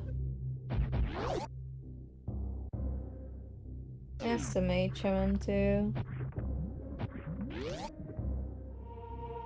I almost wouldn't. I don't know. We'll see. Oh, so Tilly having, I think, a bit too much run speed there. And so going past the jump height peak and actually getting a lower jump because of the weird way that dash speed and jump height interact with speed booster. I love speed physics, honestly. The best is when you don't have high jump. Hell yeah. I mean, I'm pretty sure there's not like a single category that we will see like in this tournament that will like have speed booster but not high jump. Unless Yeah, for some reason like someone decides to not do low percent ice and it's low percent speed. yeah, like that's the only situation you'd have. Yeah, Where it's you'd such a possibly have that. randomizer specific thing. Kind of funny. Alright. I just want to use this space now whilst we're fighting Croc to remind chat that I actually hate this fight, and I think late Croc is worth it just so you can plasma shoot him and he's gone. So how's your Puyo ice clip? Honestly, I'm actually I don't mean to flex, but I'm actually pretty good at ice clipping to check tool. It's like my whole thing. Your whole personality is ice clipping to Shacktool. If you met me like 2 years ago, I would not stop talking about my abilities to ice clip to Shackle. I can do it. I don't know why. I'm just one of those people who find it really easy, you know? Mm-hmm. I mean, I obviously don't do it like super fast, but like I can get it within like first or second try. Like Ice I'm clip just trying. requires serious experience, sadly, and that is rare. Yeah, not for me though. I'm just naturally gifted at going to Shaptool, my friend, and saying hi. Right. So MM2 did the post-croc jump rim missiles early, rather than doing a grapple strat on the way back. We'll see what Tilly does here. Tilly is going to do a grapple strat on the way back, so I'm excited for that. I'm actually sad that MM2 isn't doing more grapple strats because when he does Mappo, there was like a meme for a while about doing Mappo strats. I mean, like grapple strats. All right. And Tilly's going to grab those missiles with the grapple strats, which are very... I'm a big fan of those strats, so shout Grapple out being the Tilly. best beam. I mean, I don't know that I can agree with that, because Well, it's my favorite ice and beam. wave both exist. Well, Exact Science thinks that the X beam is one of the best ones. What the hell? Who'd have thought? Was that a bad joke? All right, and let's okay. All right, so now we've got MM2 heading up to the red tower. So this is going to be, again, fairly similar to what it would look like in KPDR, except that we are going to get the missiles behind alpha power bombs, and we're going to get the beta power bombs, which in most other categories you skip. Oh, No, all right, Tilly! that's fine. This is you can speedy jump here. It's not a huge time loss, but yeah, that grappling across this room quickly is surprisingly difficult, honestly.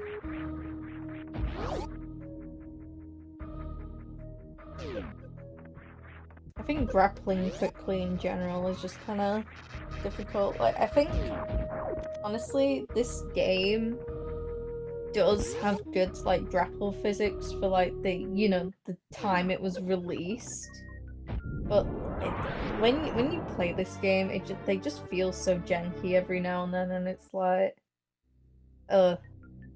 Eden, what are you talking about? Grapple is the least jank item in the game, except for maybe X-ray. I just think grapple could be better, you know?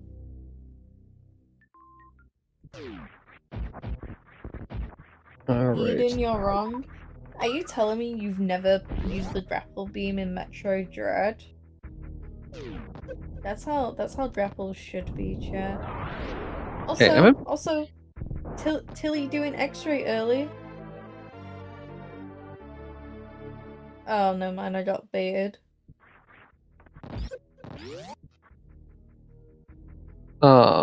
yeah, curious what Tilly was doing there. That definitely seemed like some sort of like muscle memory like wire that got crossed, but I don't know what it could have been. Maybe it was just like a randomizer thing, like when think to check the X-ray item before going all the way up. I don't think Tilly really plays randomizers though. That's the thing.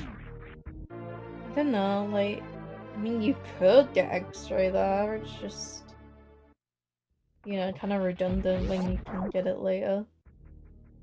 Yeah.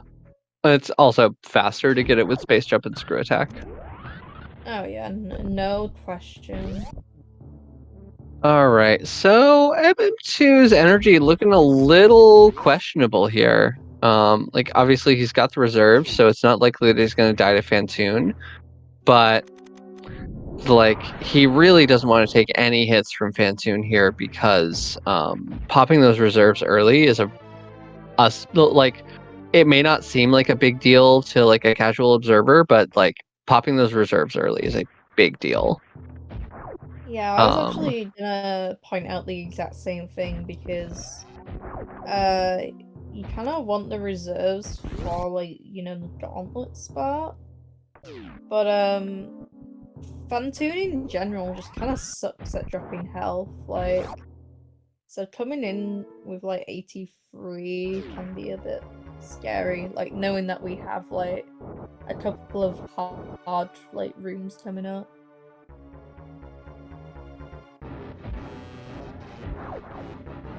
Yeah, like spiky room of death on the way in. Like that's the big threat here. I mean, I also kind of think like stuff can actually go wrong in the Ship E-Tank room. Oh, for sure. Yep. So, I mean, and then afterwards you're kind of okay, but, like, you still kind of want to think about your health, like, going through bowlings. Scam slow too. I'm into doing really bad Phantoon RNG here. And another slow, my word.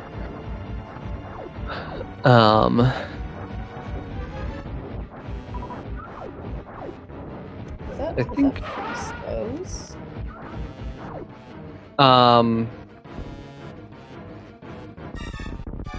Was it? I missed the first pattern, I think. But it was something slow. Oh, it was a mid disappear slow. Alright, well, M2's got 153 health. Yeah, that's not a lot. That's not a lot. If I had 153 leaving Phantoon, like, in any percent, I would cry. Tilly also not looking super healthy here. Only on 100.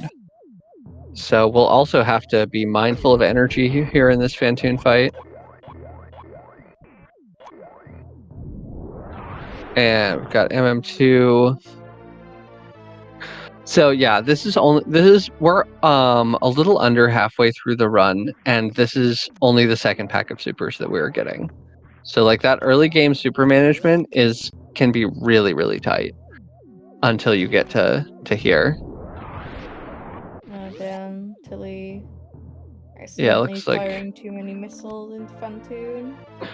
maybe he was aiming for a flame with one of them, and it bypassed the flame and hit Yeah, Phantoon. I That hate it when that happens happens. a lot. It's the worst. I'm actually surprised that we didn't see an X Factor from either runner. It's not as good in 100% because the health is that much more valuable for one. And also you if you possible, you want to unequip Spazer later, because Spazer lets you do robot flush, and also it lets you do robot flush, makes the wraparound shot in Gauntlet much easier, turns it to a MM2 just You, flexing. Okay. you know what? Okay. I didn't clock that the runners picked up Spazer already for some reason. I just thought they were gonna get it later. So yeah, we didn't comment on MM2 doing Spiky Room of Death, but it seemed like he lost quite a bit of health actually, because he entered a Shippy tank room with 38 health. Yeah, probably. I think that's one spike deboost. I I'm think I not sure. do recall him deboosting. Oh wait, was he? Because he took a He decent took amount of like damage in right supers too. yeah, he had 153 leaving Phantoon. Underwater wall jump ignored. That is not true. You are gaslighting. Exact literally just said MM2 flexing. Yeah, I was like, okay, like what else would I have said that about? All right, now here's Tilly's go at Spiky Room of Death. A bit healthier than MM2 was, so but we're gonna take it slow. Yeah, that's fine. Like you can go slowly through the room like that, and it's not horribly slow. It's like it's a few seconds, but it's like you can do the room safely.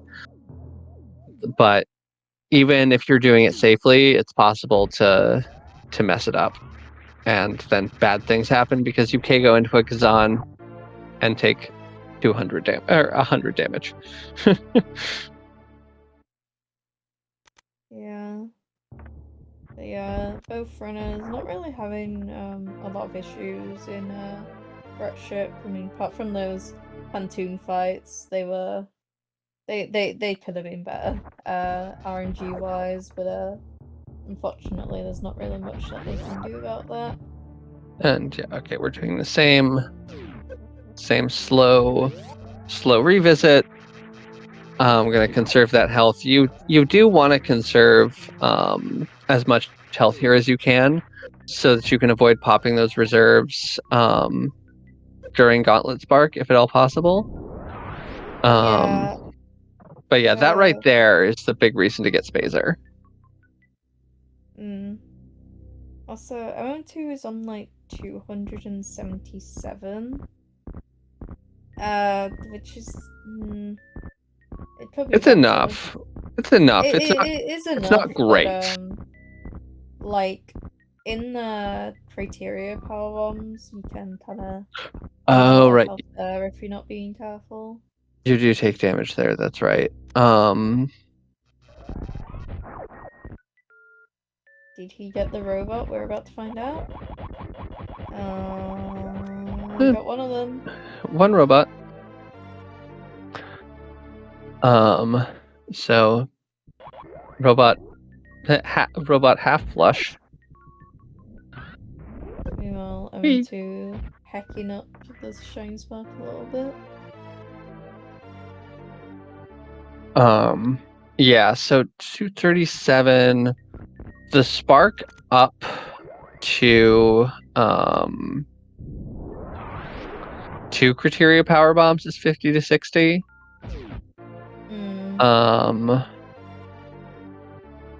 And then, so the optimal strat through criteria PBs, you take like another 50, I think, for like 45. Yeah, do you do a deboost? Yeah, you take damage from an Alcoon and from a spike optimally.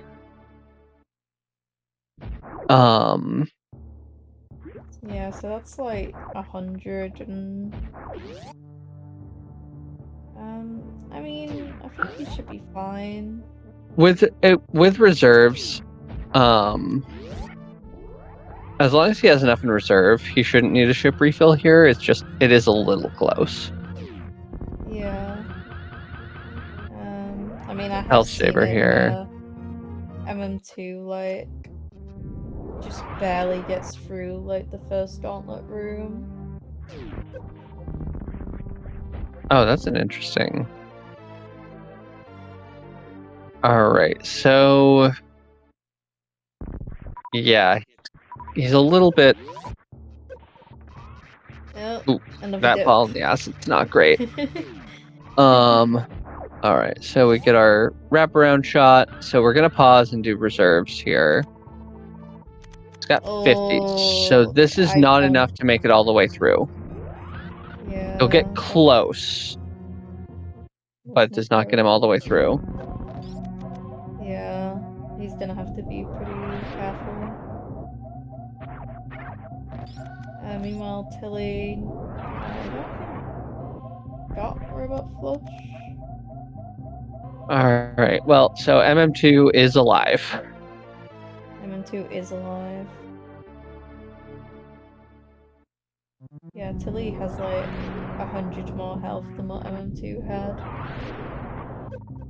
Yeah, so Tilly shouldn't even need to, assuming that things go as planned between here and Gauntlet, I do not expect that he will need to use reserves.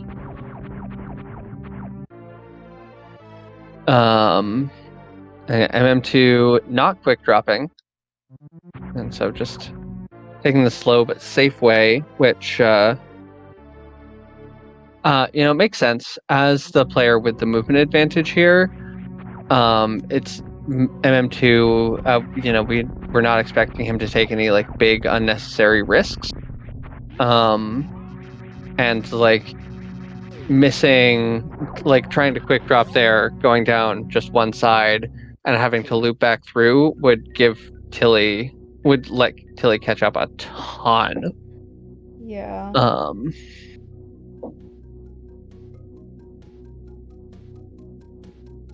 Yeah, I mean it's pretty smooth sailing. I mean, like we kind of mentioned earlier, gonna have to keep a little bit of an eye on that super crown.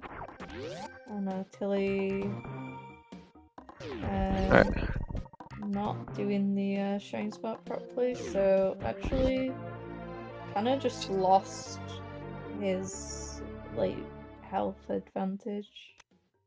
Yeah, we're gonna. He won't need to refill from reserves much. Yeah. But there will still need to be a bit of a reserve refill here. Yeah, I mean. Nice CWJ question mark? He might have more than what MM2 had.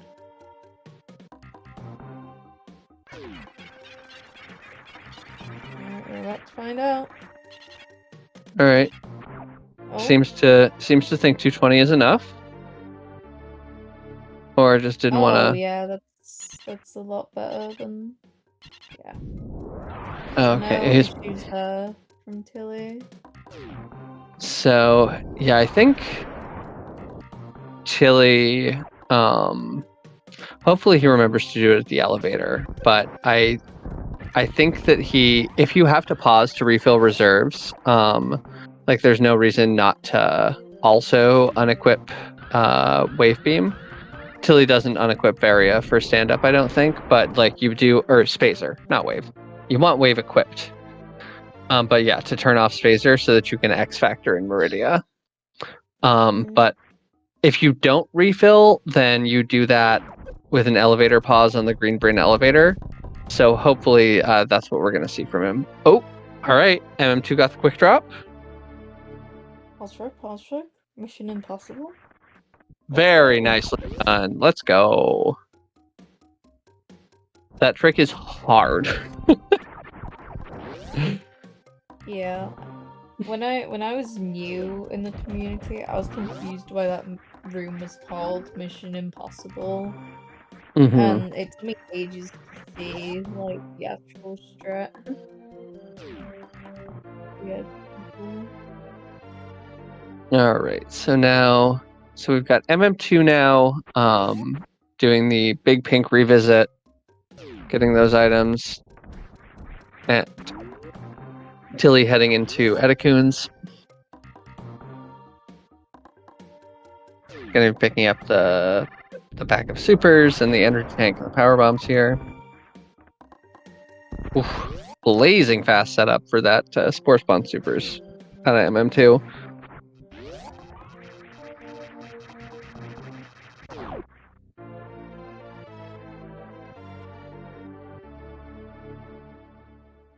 Alright. Oh. Both runners getting super missiles at the same time. That's what I like to see. Okay, how did that second Zila not get hit by that wave of your shots? This game sucks. Yeah, this game's such a scam. I believe we're commentating this right now. So yeah, because that's the power bomb. You lay it to open the blocks down to charge so you can get to waterway. But while you're waiting for the power bomb to go off and blow up those bomb blocks, you can grab charge missiles then. It's very marginally faster. It's like, I don't know if it's even 10 frames, but it's a small time save. 10 whole frames. Whee! Did you like the Shine Spark again, exact? I did say we, did I not? Wee. Yum. Yum. Yum. See for me, blue suit, when you're like blue jumping, or running with blue, that's a Neum.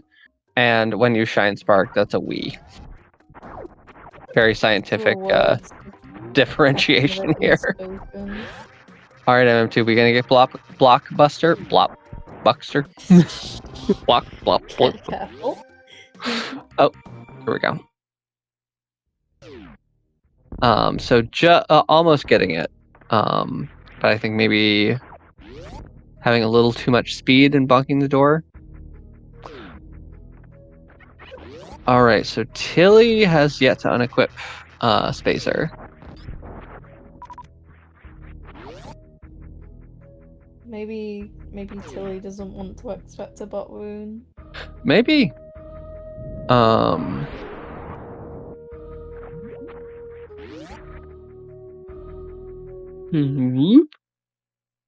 Nope. Very nice. Whee!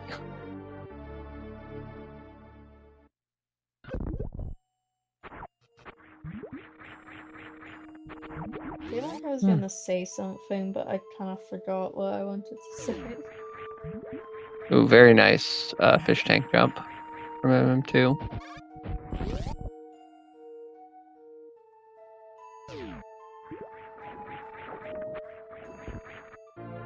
Why does MM2 keep doing this room like this? Like, is it faster to get the missiles and then the E-tank? Well, I clearly mean, not if you're gonna miss the block like that, what the heck?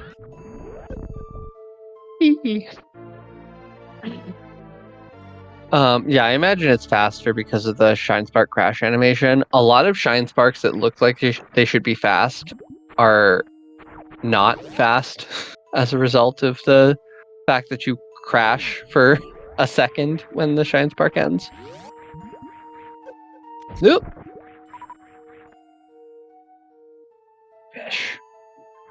All right, Tilly going for that shine spark, but I think, but ended up bonking the wall, and so sparked into the wall when he tried to jump.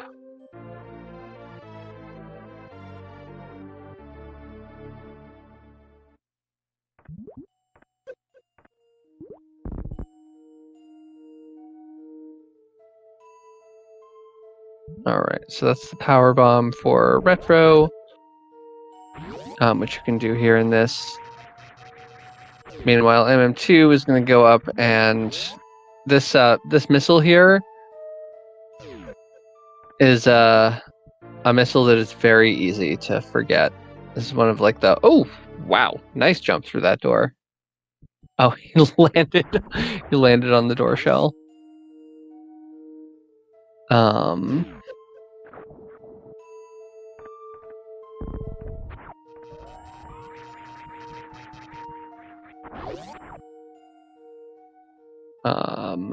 And then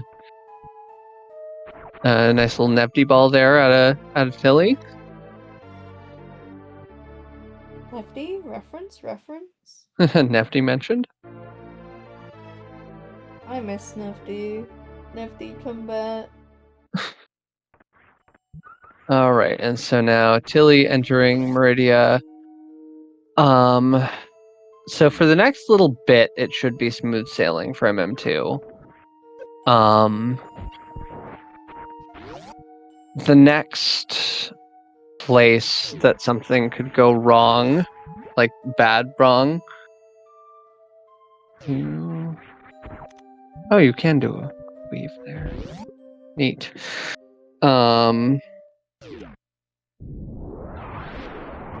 Yeah, there's always the soft lock special to watch out for, but also Dragon chain damage.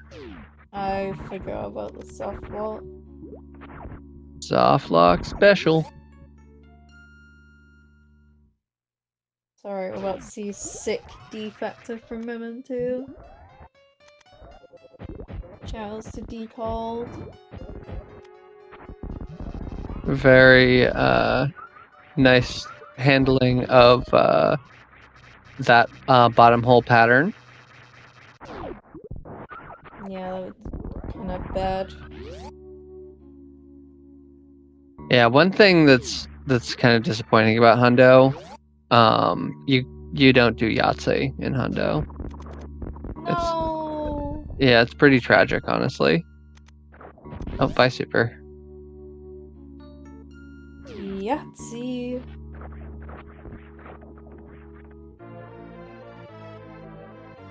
All right, here are the precious missiles. Another pack of missiles that not impossible to forget in this category. I think I may have forgotten them once, but just the once.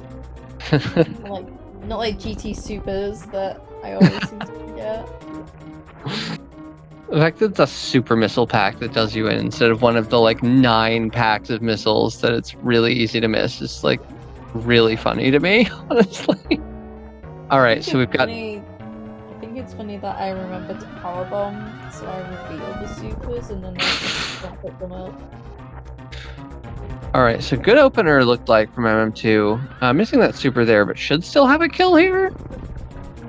Oh, I think that spark was very slightly off.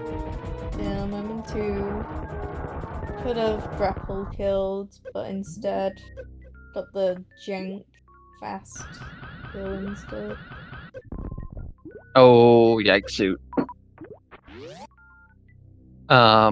So yeah, what happened to MM2 there? He got the first frame unmorph for the spike suit attempt, but then he sparked a frame early. He did his second jump input to spark a frame early.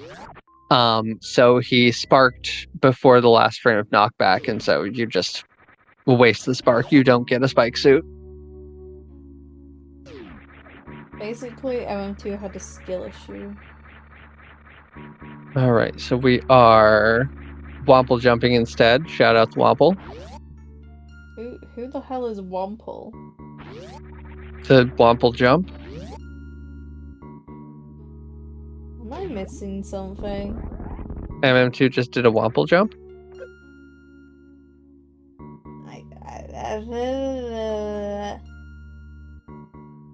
It's the space jump. The reverse Coliseum space jump that you do when you don't get a spike suit. Why is it called that? So you can soft lock if you try to do the temp blue through those blocks to take the shortcut down to the right sand pit. If you lose your temp blue before you break all the way through, the blocks will reform, and if you don't get out in time, you're soft locked. Don't worry, there's another chance to soft lock there.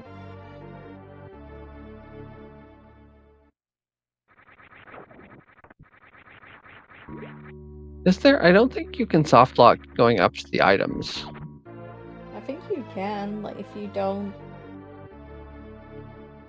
Like, if you don't spark and you keep the blue, and I'm pretty sure you can soft lock there.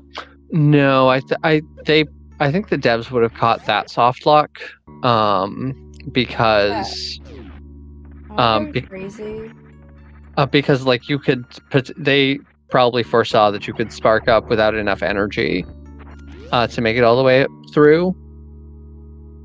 The upper don't reform. And the the issue with the ones on the bottom is that the top block does reform. The bottom two sets of blocks, on when you're doing the blue keep to go downwards, the bottom two sets don't reform. Only the top does. Because again, you could theoretically spark with 35 energy or however much it would take to get through the blocks, but not all the way through. And so that probably got caught in testing, but they weren't expecting anybody to. I feel like I've seen someone go for the blue suit up to the items, and I've seen someone soft lock, but maybe I'm just experiencing the Mandela effect.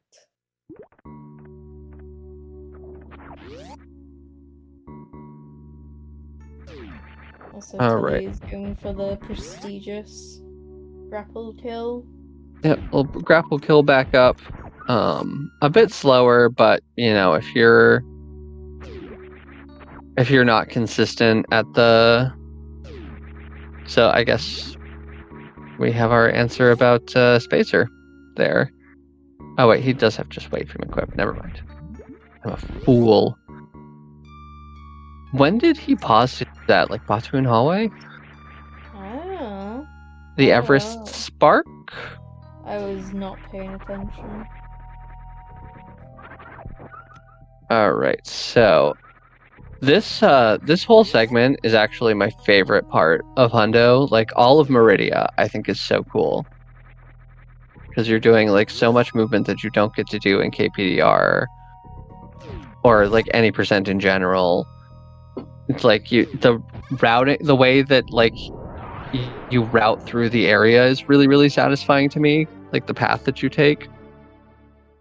I don't know. It's just I really like this segment in most categories. I mean, I feel like you don't get to see the reverse cack alley very often. Yep. No, for sure. You're in any other category, you're going to be going the other way to get to Plasma. Because you're not going down to Springwell first. I love Springwell.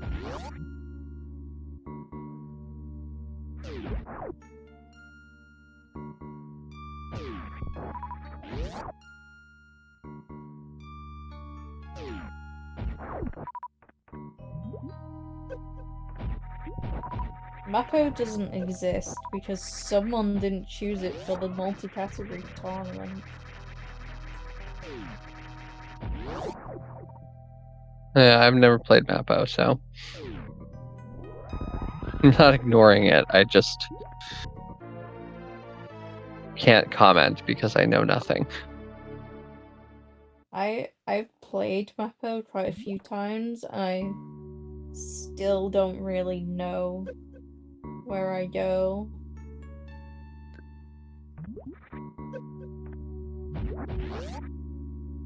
All right, so no blue bomber here either. Womp womp. Womp womp. All right, now Tilly going to spring ball. Nice boost.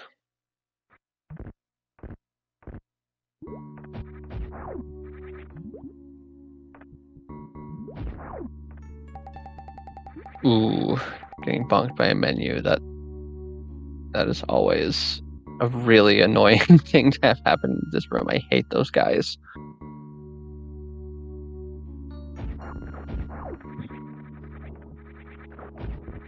Oh, look, chat, it's Shut Tool. Hi, Shut Tool.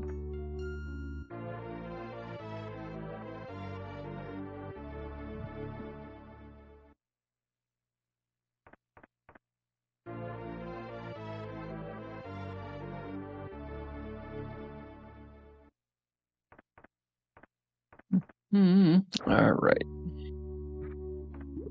Waiting for Shack Tool and for the sand. And so from here, MM2 is just going to go out the bottom, and we're going to head to Lower Norfair.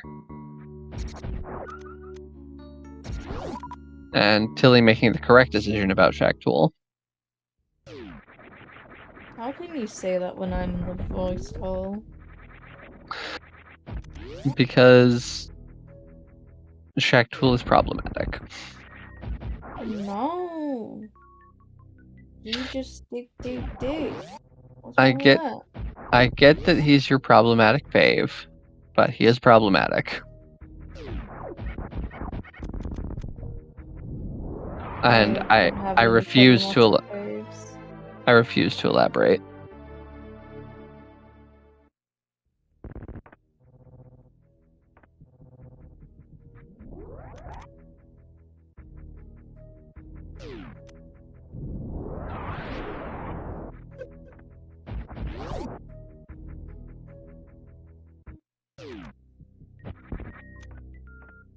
Oh.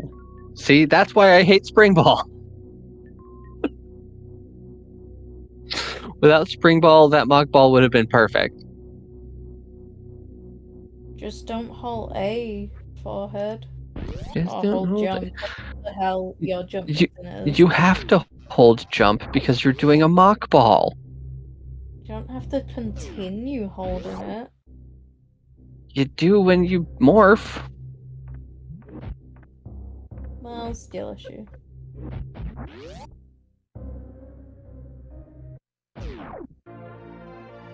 Yeah, see, I can play the video game without needing to resort to tricks like Spring Ball. Gimmicks.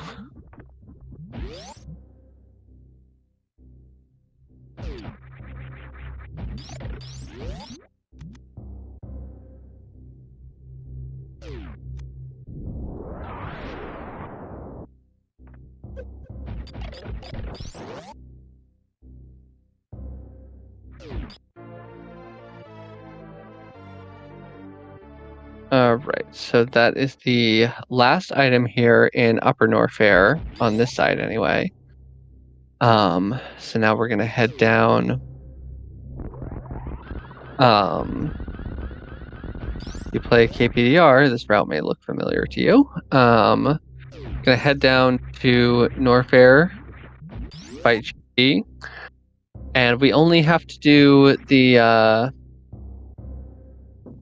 we only have to visit GT's room once in this category.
Anyway, MM2 is going through the real best part of the game.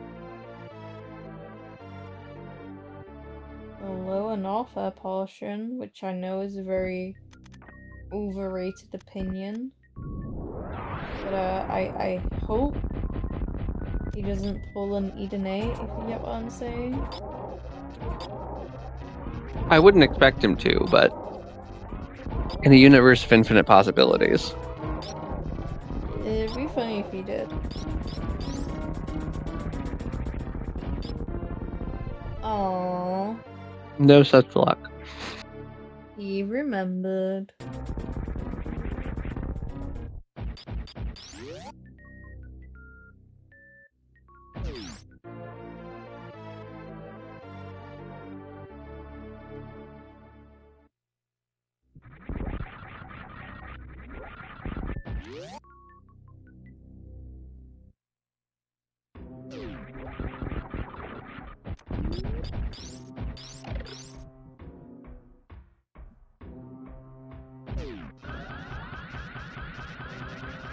Alright, nice pillar spark from MM2.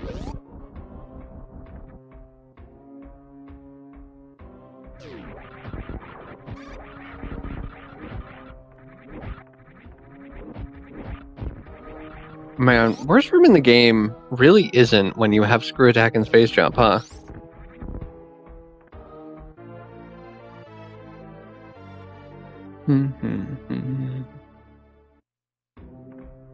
So many missiles. There's so many fanfares in this category. 100 of them. 11 whole minutes of fanfares.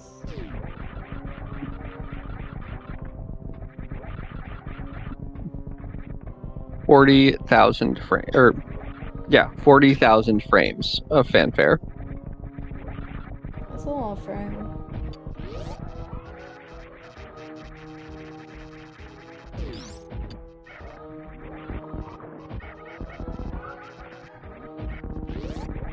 Very nice. That reduces a ton of lag here at the bottom of the room for MM2. Killing all three makes each power bomb cause like 15 frames of lag or something. If they're all alive, each power bomb causes like 90 seconds of lag. Or 90 frames. Imagine. A minute and a half of lag.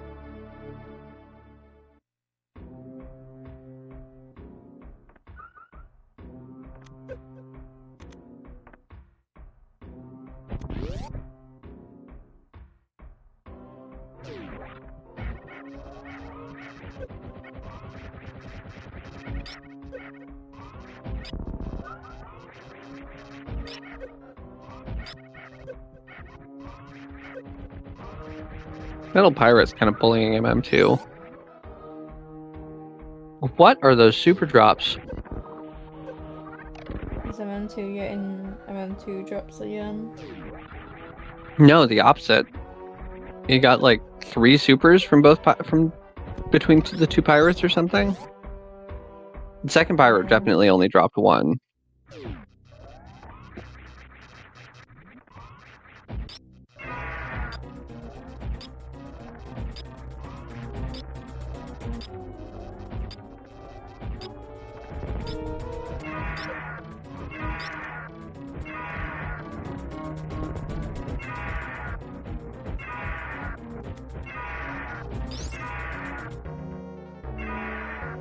Yeah, you see how much supers just speed up that fight so much when you can use them in quantity.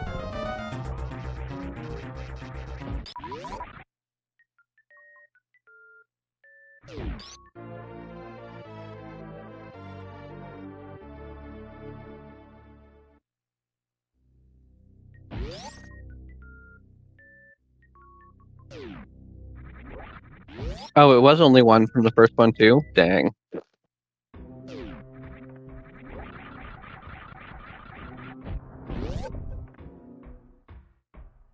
Yeah, Tilly doing what I do and getting the missiles before the fight.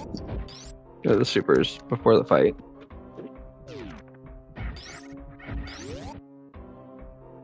I do that so I don't forgore. You forgot stool emoji.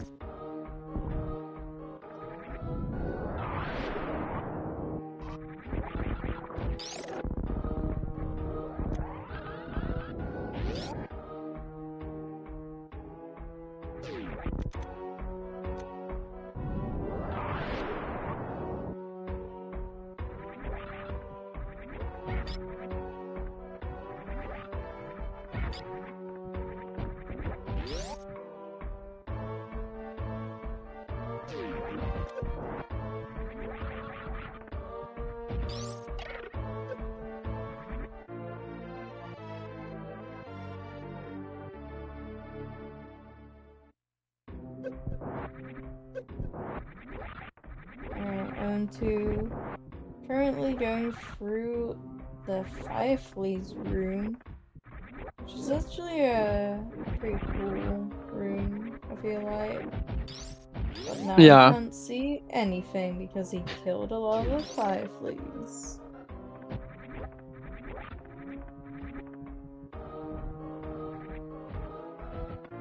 Oh, and you missed the Hotel Ruby special again. Good attempt. Good attempt. I think M2 needs to practice it after stream as well.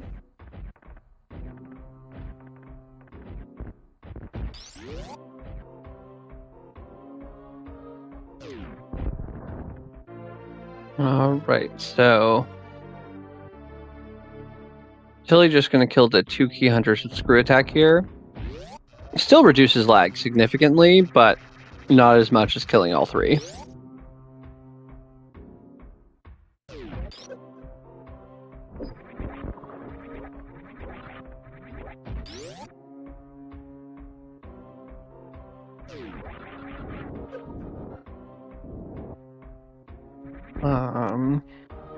Alright, remembering the Franker Z missiles, let's go. Buggy.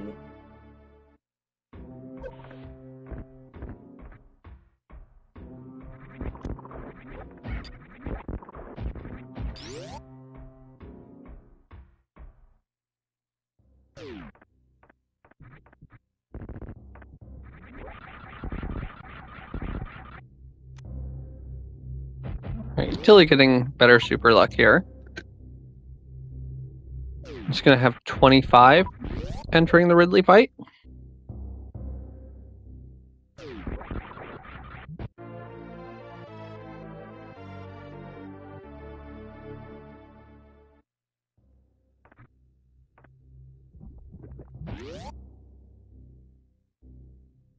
See how many of these he uses.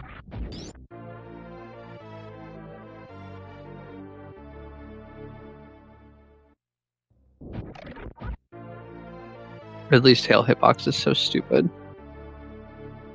So true.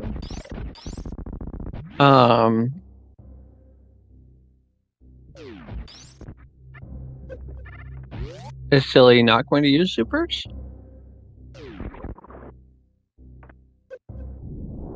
Really don't need to use supers. Look at this.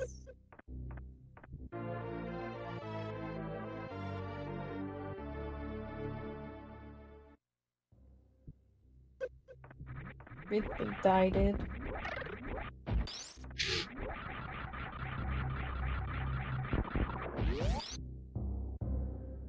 Alright, and there's our Ridley tank for Tilly.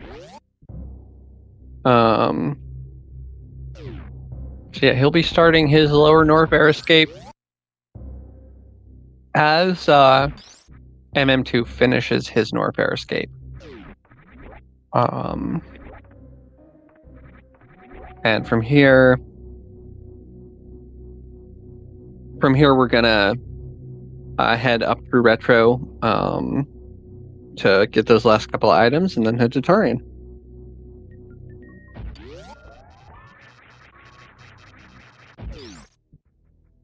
I hope M2 gets the reverse slinky. That would be pretty sick.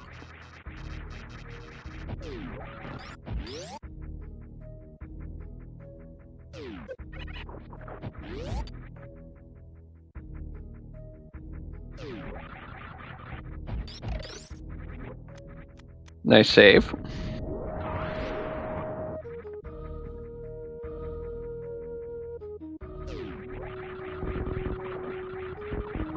at that, zooming all the way through the pre-X-ray room. I don't actually know what that room's actually called. X-ray hall. The X-ray hall. Yeah, spiky room of death was already taken. The spiky room of death part 2. Spiky room of death redux. Every room with spikes in it is just now the spiky room of death. Yeah, they're just named based on the severity of the death. Yeah. Like spiky room of death is like the most extreme, and you've got like oh, no reverse slinky. Shame. What the hell?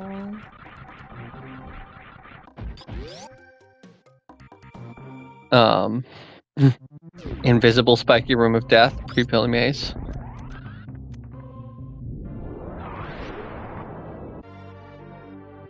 What about bowling? That's also a spiky room of death. Ooh, yeah. Bowling is a very deathy spike room. Deathy AF.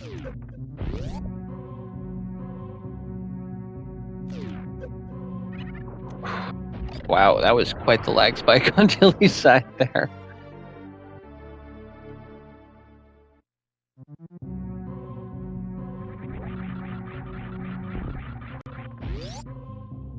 All right. Tilly out of Lower Norfair now. And MM2 collecting those bonus missiles.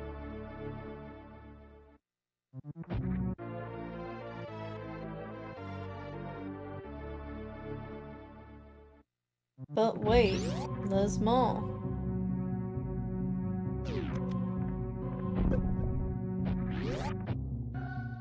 All right, Miss MM2 missing super on the boulder there. Probably I can't decide whether it's my most or least favorite enemy name in the game. Because Wait, it's what's your least favorite enemy? well, I can't. It's not the enemy itself. It's like I can't decide whether Boulder is my least or most favorite enemy name.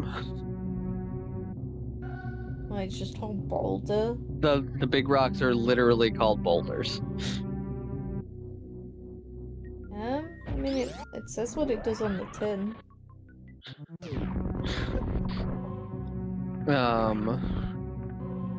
Yeah, but I mean, like, everything else has some like weird sci-fi name, and it's Boulder. But like, I don't believe that it's just a boulder. Those things are sentient. Like, they know. If you played the Subversion, you know. And here we come again to... Oh, very nice freeze that time. And gets the crouch spark. And looks like Tilly is finishing up his Norfair escape here.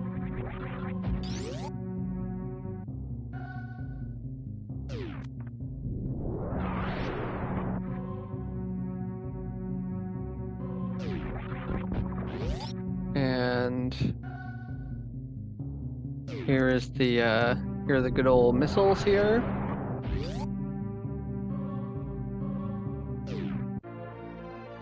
And that should be all 100 items for MM2.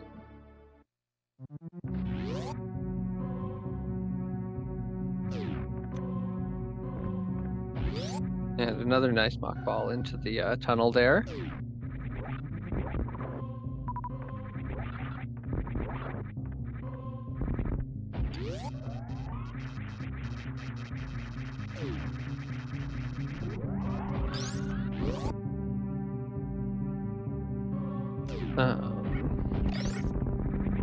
And Tilly's gonna space jump through the X-ray hall as well.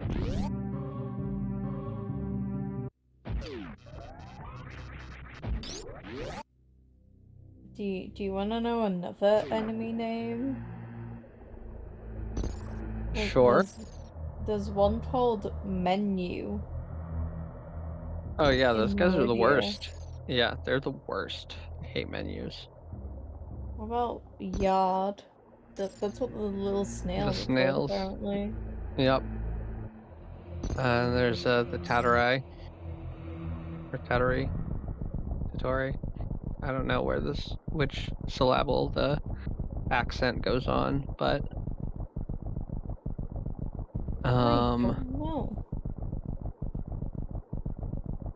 And there's, of course, we can't forget about the side hoppers. Bet you can't guess what they do. Do they side hop? They may, in fact, hop side to side. All right, so MM2 into Turian.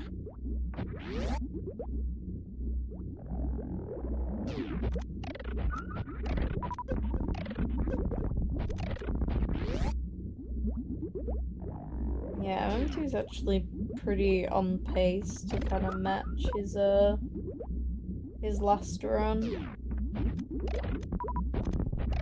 But it kind of depends how fast and speedy he can get through this Torian. Fast and speedy. Very important that he be both. I think he can do it. I mean, he does have a lot to learn still, but you know, I think he may be up to the challenge. Be really funny if he gets baby grabbed now.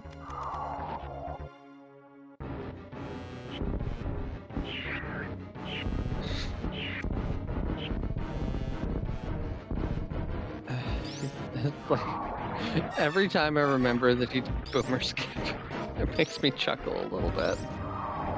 Boomer skip.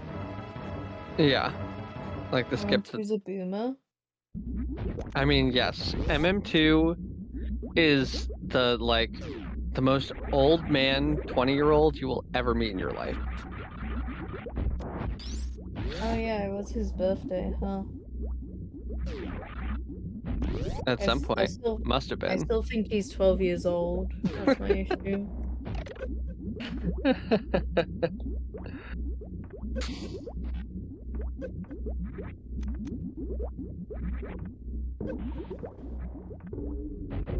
All right.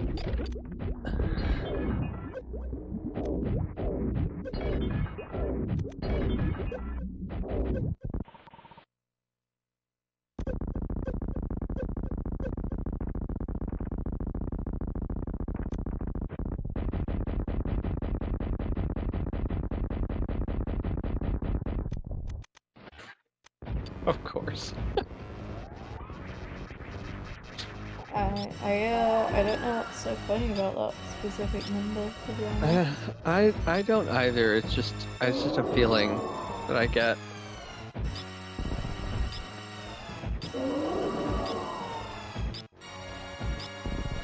I can't believe MM2 would invalidate his through completion run like this. Yeah, his run was actually entirely valid up until he didn't kill the Zebs. Yeah, he truly completed something. He completed the game.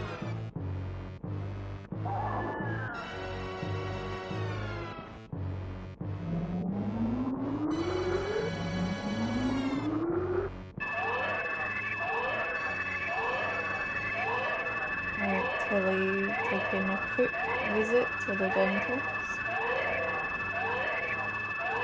Having some metal work done.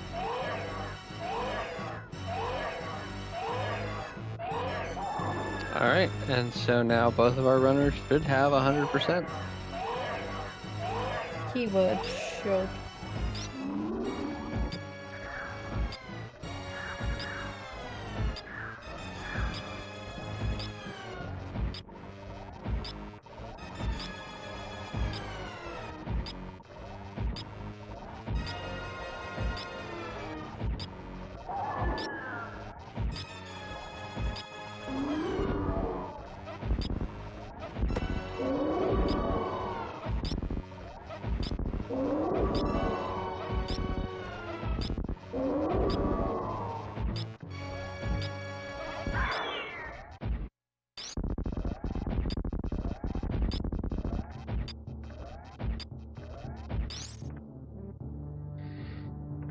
Alright. So, brain goes down. It's looking like we will barely have both runners in Turian again. But yeah, very good showing out of Tilimorf, despite the ultimate result. Like, really helped put on a great show, and like the runs that we've seen, certainly nothing to be ashamed of. It's just the MM2's movement advantage was just a little too much to overcome. But yeah, it's been very exciting to have this tournament finally kick off, and get our first matches, and there's many more to come.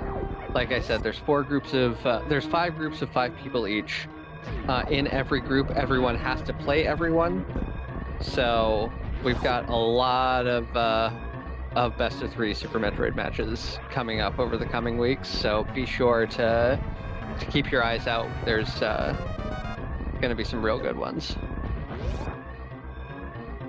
For sure. So yeah, MM2 has just finished up with 119. It looks like a flat, but it was a race time of a 1901. And we will just double check that he managed to pick up all the items.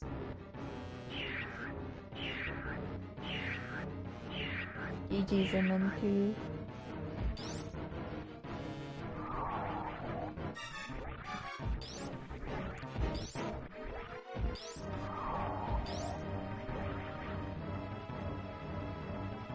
Oh, I thought Tilly got caught by the baby then. Nope. All good on both fronts.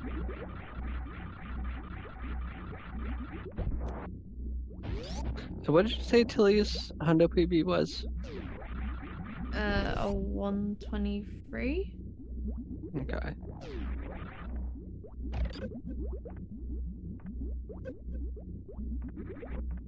Damn, down back.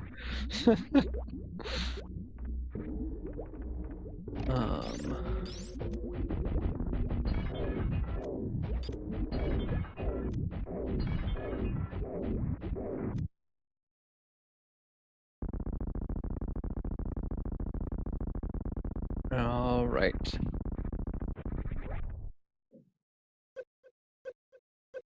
Get some damaging down for stand up here.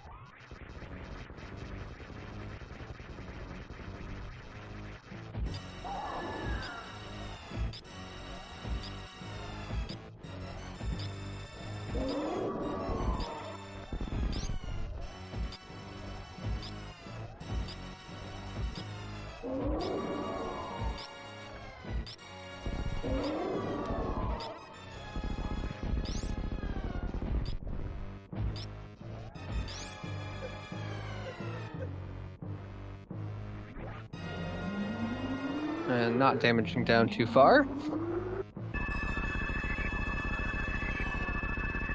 It's always a positive. Oh, he didn't actually take off Aria. Yeah. I don't think Tilly takes off. I think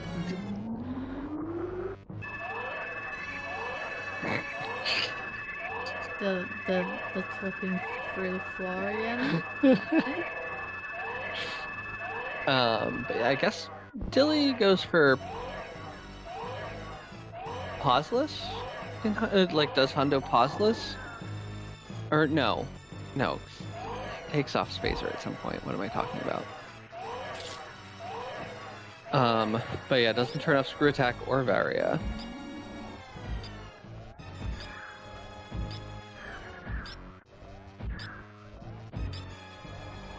I mean, yeah, people only need to turn off screw if they do the down bet zip skip.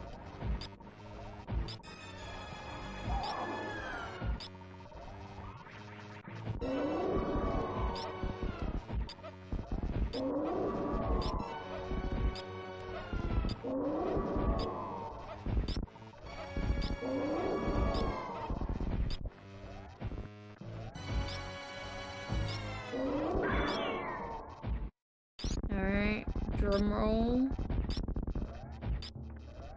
100%. Right. EG. And yeah, Hello. and we are joined by our winner of our first match here today, mm2nescartridge, GG MM2. Thank you. GG to Tilly. Sick races. EG Tilly. Yeah, that was a lot of fun to watch, even though I ended up signing up for not quite an hour more Super Metroid than I was expecting, but Yeah, this is what happens when we pick the two longest categories. Yeah. How could you do this to us, knowing that Eden is EP? I mean, So yeah, EP. Eden's always EP. Anyways, I don't know. I felt bad picking Hundo after we'd done GT Classic, but unfortunately, I'm too sweaty to do anything else. Ooh, left side spark, let's go. Oh yeah, Tilly mains this. This is sick. Let's go. Back in the olden days, I did it for a while. And by the olden days, I mean like 2020. And then I was like, no, this sucks and is also slower. But it's a great strat. It looks sick. It's just also slower. All right, and GG's in chat for our second place finisher, Tilimorf, finishing with a race time GG time of 1 hour, 24 minutes, 26 seconds. Yeah. And maybe Golding Escape? Or is that just... I don't know, the splits are a color. Real. But yeah, so that was actually... I think that's my first time ever watching a full run of GT Max. So I don't know how quality my commentary on it necessarily was, but Eden and I were both just continuously discovering things about the route. It was really a learning curve for the both of us. Hey, that's the best kind of comms, is when you guys learn something new. Now I'm kind of sad I didn't do bowling skip route. Because it's way cooler, in my opinion, and I've also practiced it way more. I did actually mention it earlier. I was like, damn, M2's not even like gonna do the X-ray climb to bowling. Like, what the hell? I usually do, but in this race, I was way too far ahead to consider throwing the race like that. Wow. Because, fun fact, if you grapple clip too far into the wall, then you will X-ray climb into a transition block that will take you out of bounds in gravity room, and then you can't continue the run. It's great. No. It's so much fun. So yeah, that's why I didn't do it. But I mean, I felt like I had okay runs. I was about plus a minute and a half on both of my runs, which is fine. I mean, it's for a tournament. Obviously, not what you're looking for in just any old run, but I mean, especially in these long sort of runs, then it's fine. I am content to get the 2-0 win, move on. Yeah, man. Well, the first of many matches here. It's just Yeah, 40 right. matches? No, 50 matches. 50 matches, because 10 per group, 5 groups. So yeah, a lot of Super Metroid. Yep. That's just the group stage. Then we have a whole bracket. And it looks like we have also been joined by our second place finisher, Tilimorf. GG Tilly. Yeah, GG's. Good races. MM2. Those were some fun ones. Yeah, I really enjoyed it. Thank you. GG to you as well. Sorry. Fun to watch in comm for sure. No worries. But yeah, so I'm kind of curious. Like we've heard kind of MM2's rationale for picking Hundo for the second game, but what was I'm just curious, Tilly, what was your thought process in picking GT Max? So the time in the tournament spreadsheet that MM2 had is a 124. So I thought, hey, that's close to my GT Max time. Yeah. Yeah, I kind of gaslit Tilly with that one. My real GT Max time is a 118, which I have not updated on the leaderboard yet because I've been lazy. And when I was making the sheet of runners' PBs, I was like, okay, I'm not going to go chasing after people's PBs that aren't on the leaderboards. I don't want to make that my business. And that included my own. So, yeah, I did kind of sandbag, and I actually do feel bad. I am sorry for that. No, it's not a problem for me, but my first choice actually would have been low percent, but of course that was your ban. So, and I just love GT Max in general. It's one of my favorite categories to run. So I was happy to race it anyways. Yeah, it's definitely a really fun category. I'm glad I got to play it. So yeah, like I basically just did a run through of it and got like a completed run that didn't have too many shambles, and I was like, okay, I'm good with that. And then you just have to stay brushed up in your 5-missile Phantoon. Yeah, definitely early game is the toughest part. Yeah, and then just play the rest of the run. But I definitely beat my GT Max time since I got like, oh gosh, what did I get? I got a mid 120 with a gate reset and a bunch of other crap. So yeah, but yeah, definitely good races. Glad to see people showing up to play the multicat. I was really excited to get this thing rolling, and glad that people that are not me are also excited for it. Yeah, no, I'm it's like that I personally have been waiting for one of these for a while, so it's exciting not only to be a part of it as a runner, but also be helping to organize it, which yeah, I don't think we've got any other matches on the schedule yet. But like MM2 said, we've got 50 of them, 50 total best of threes in this group stage here. So there are going to be lots and lots of matches incoming. And yeah, a lot of really great players in this tournament, bringing a lot of expertise with a bunch of different categories. So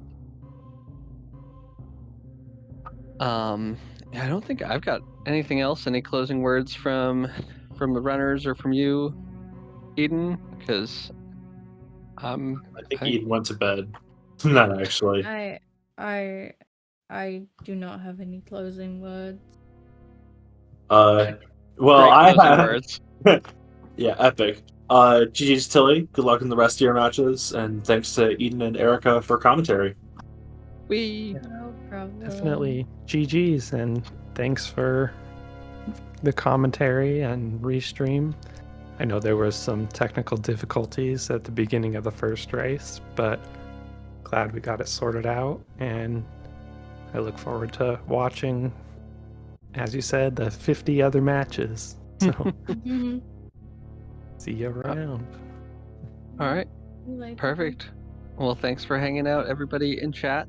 And we will see you next mission.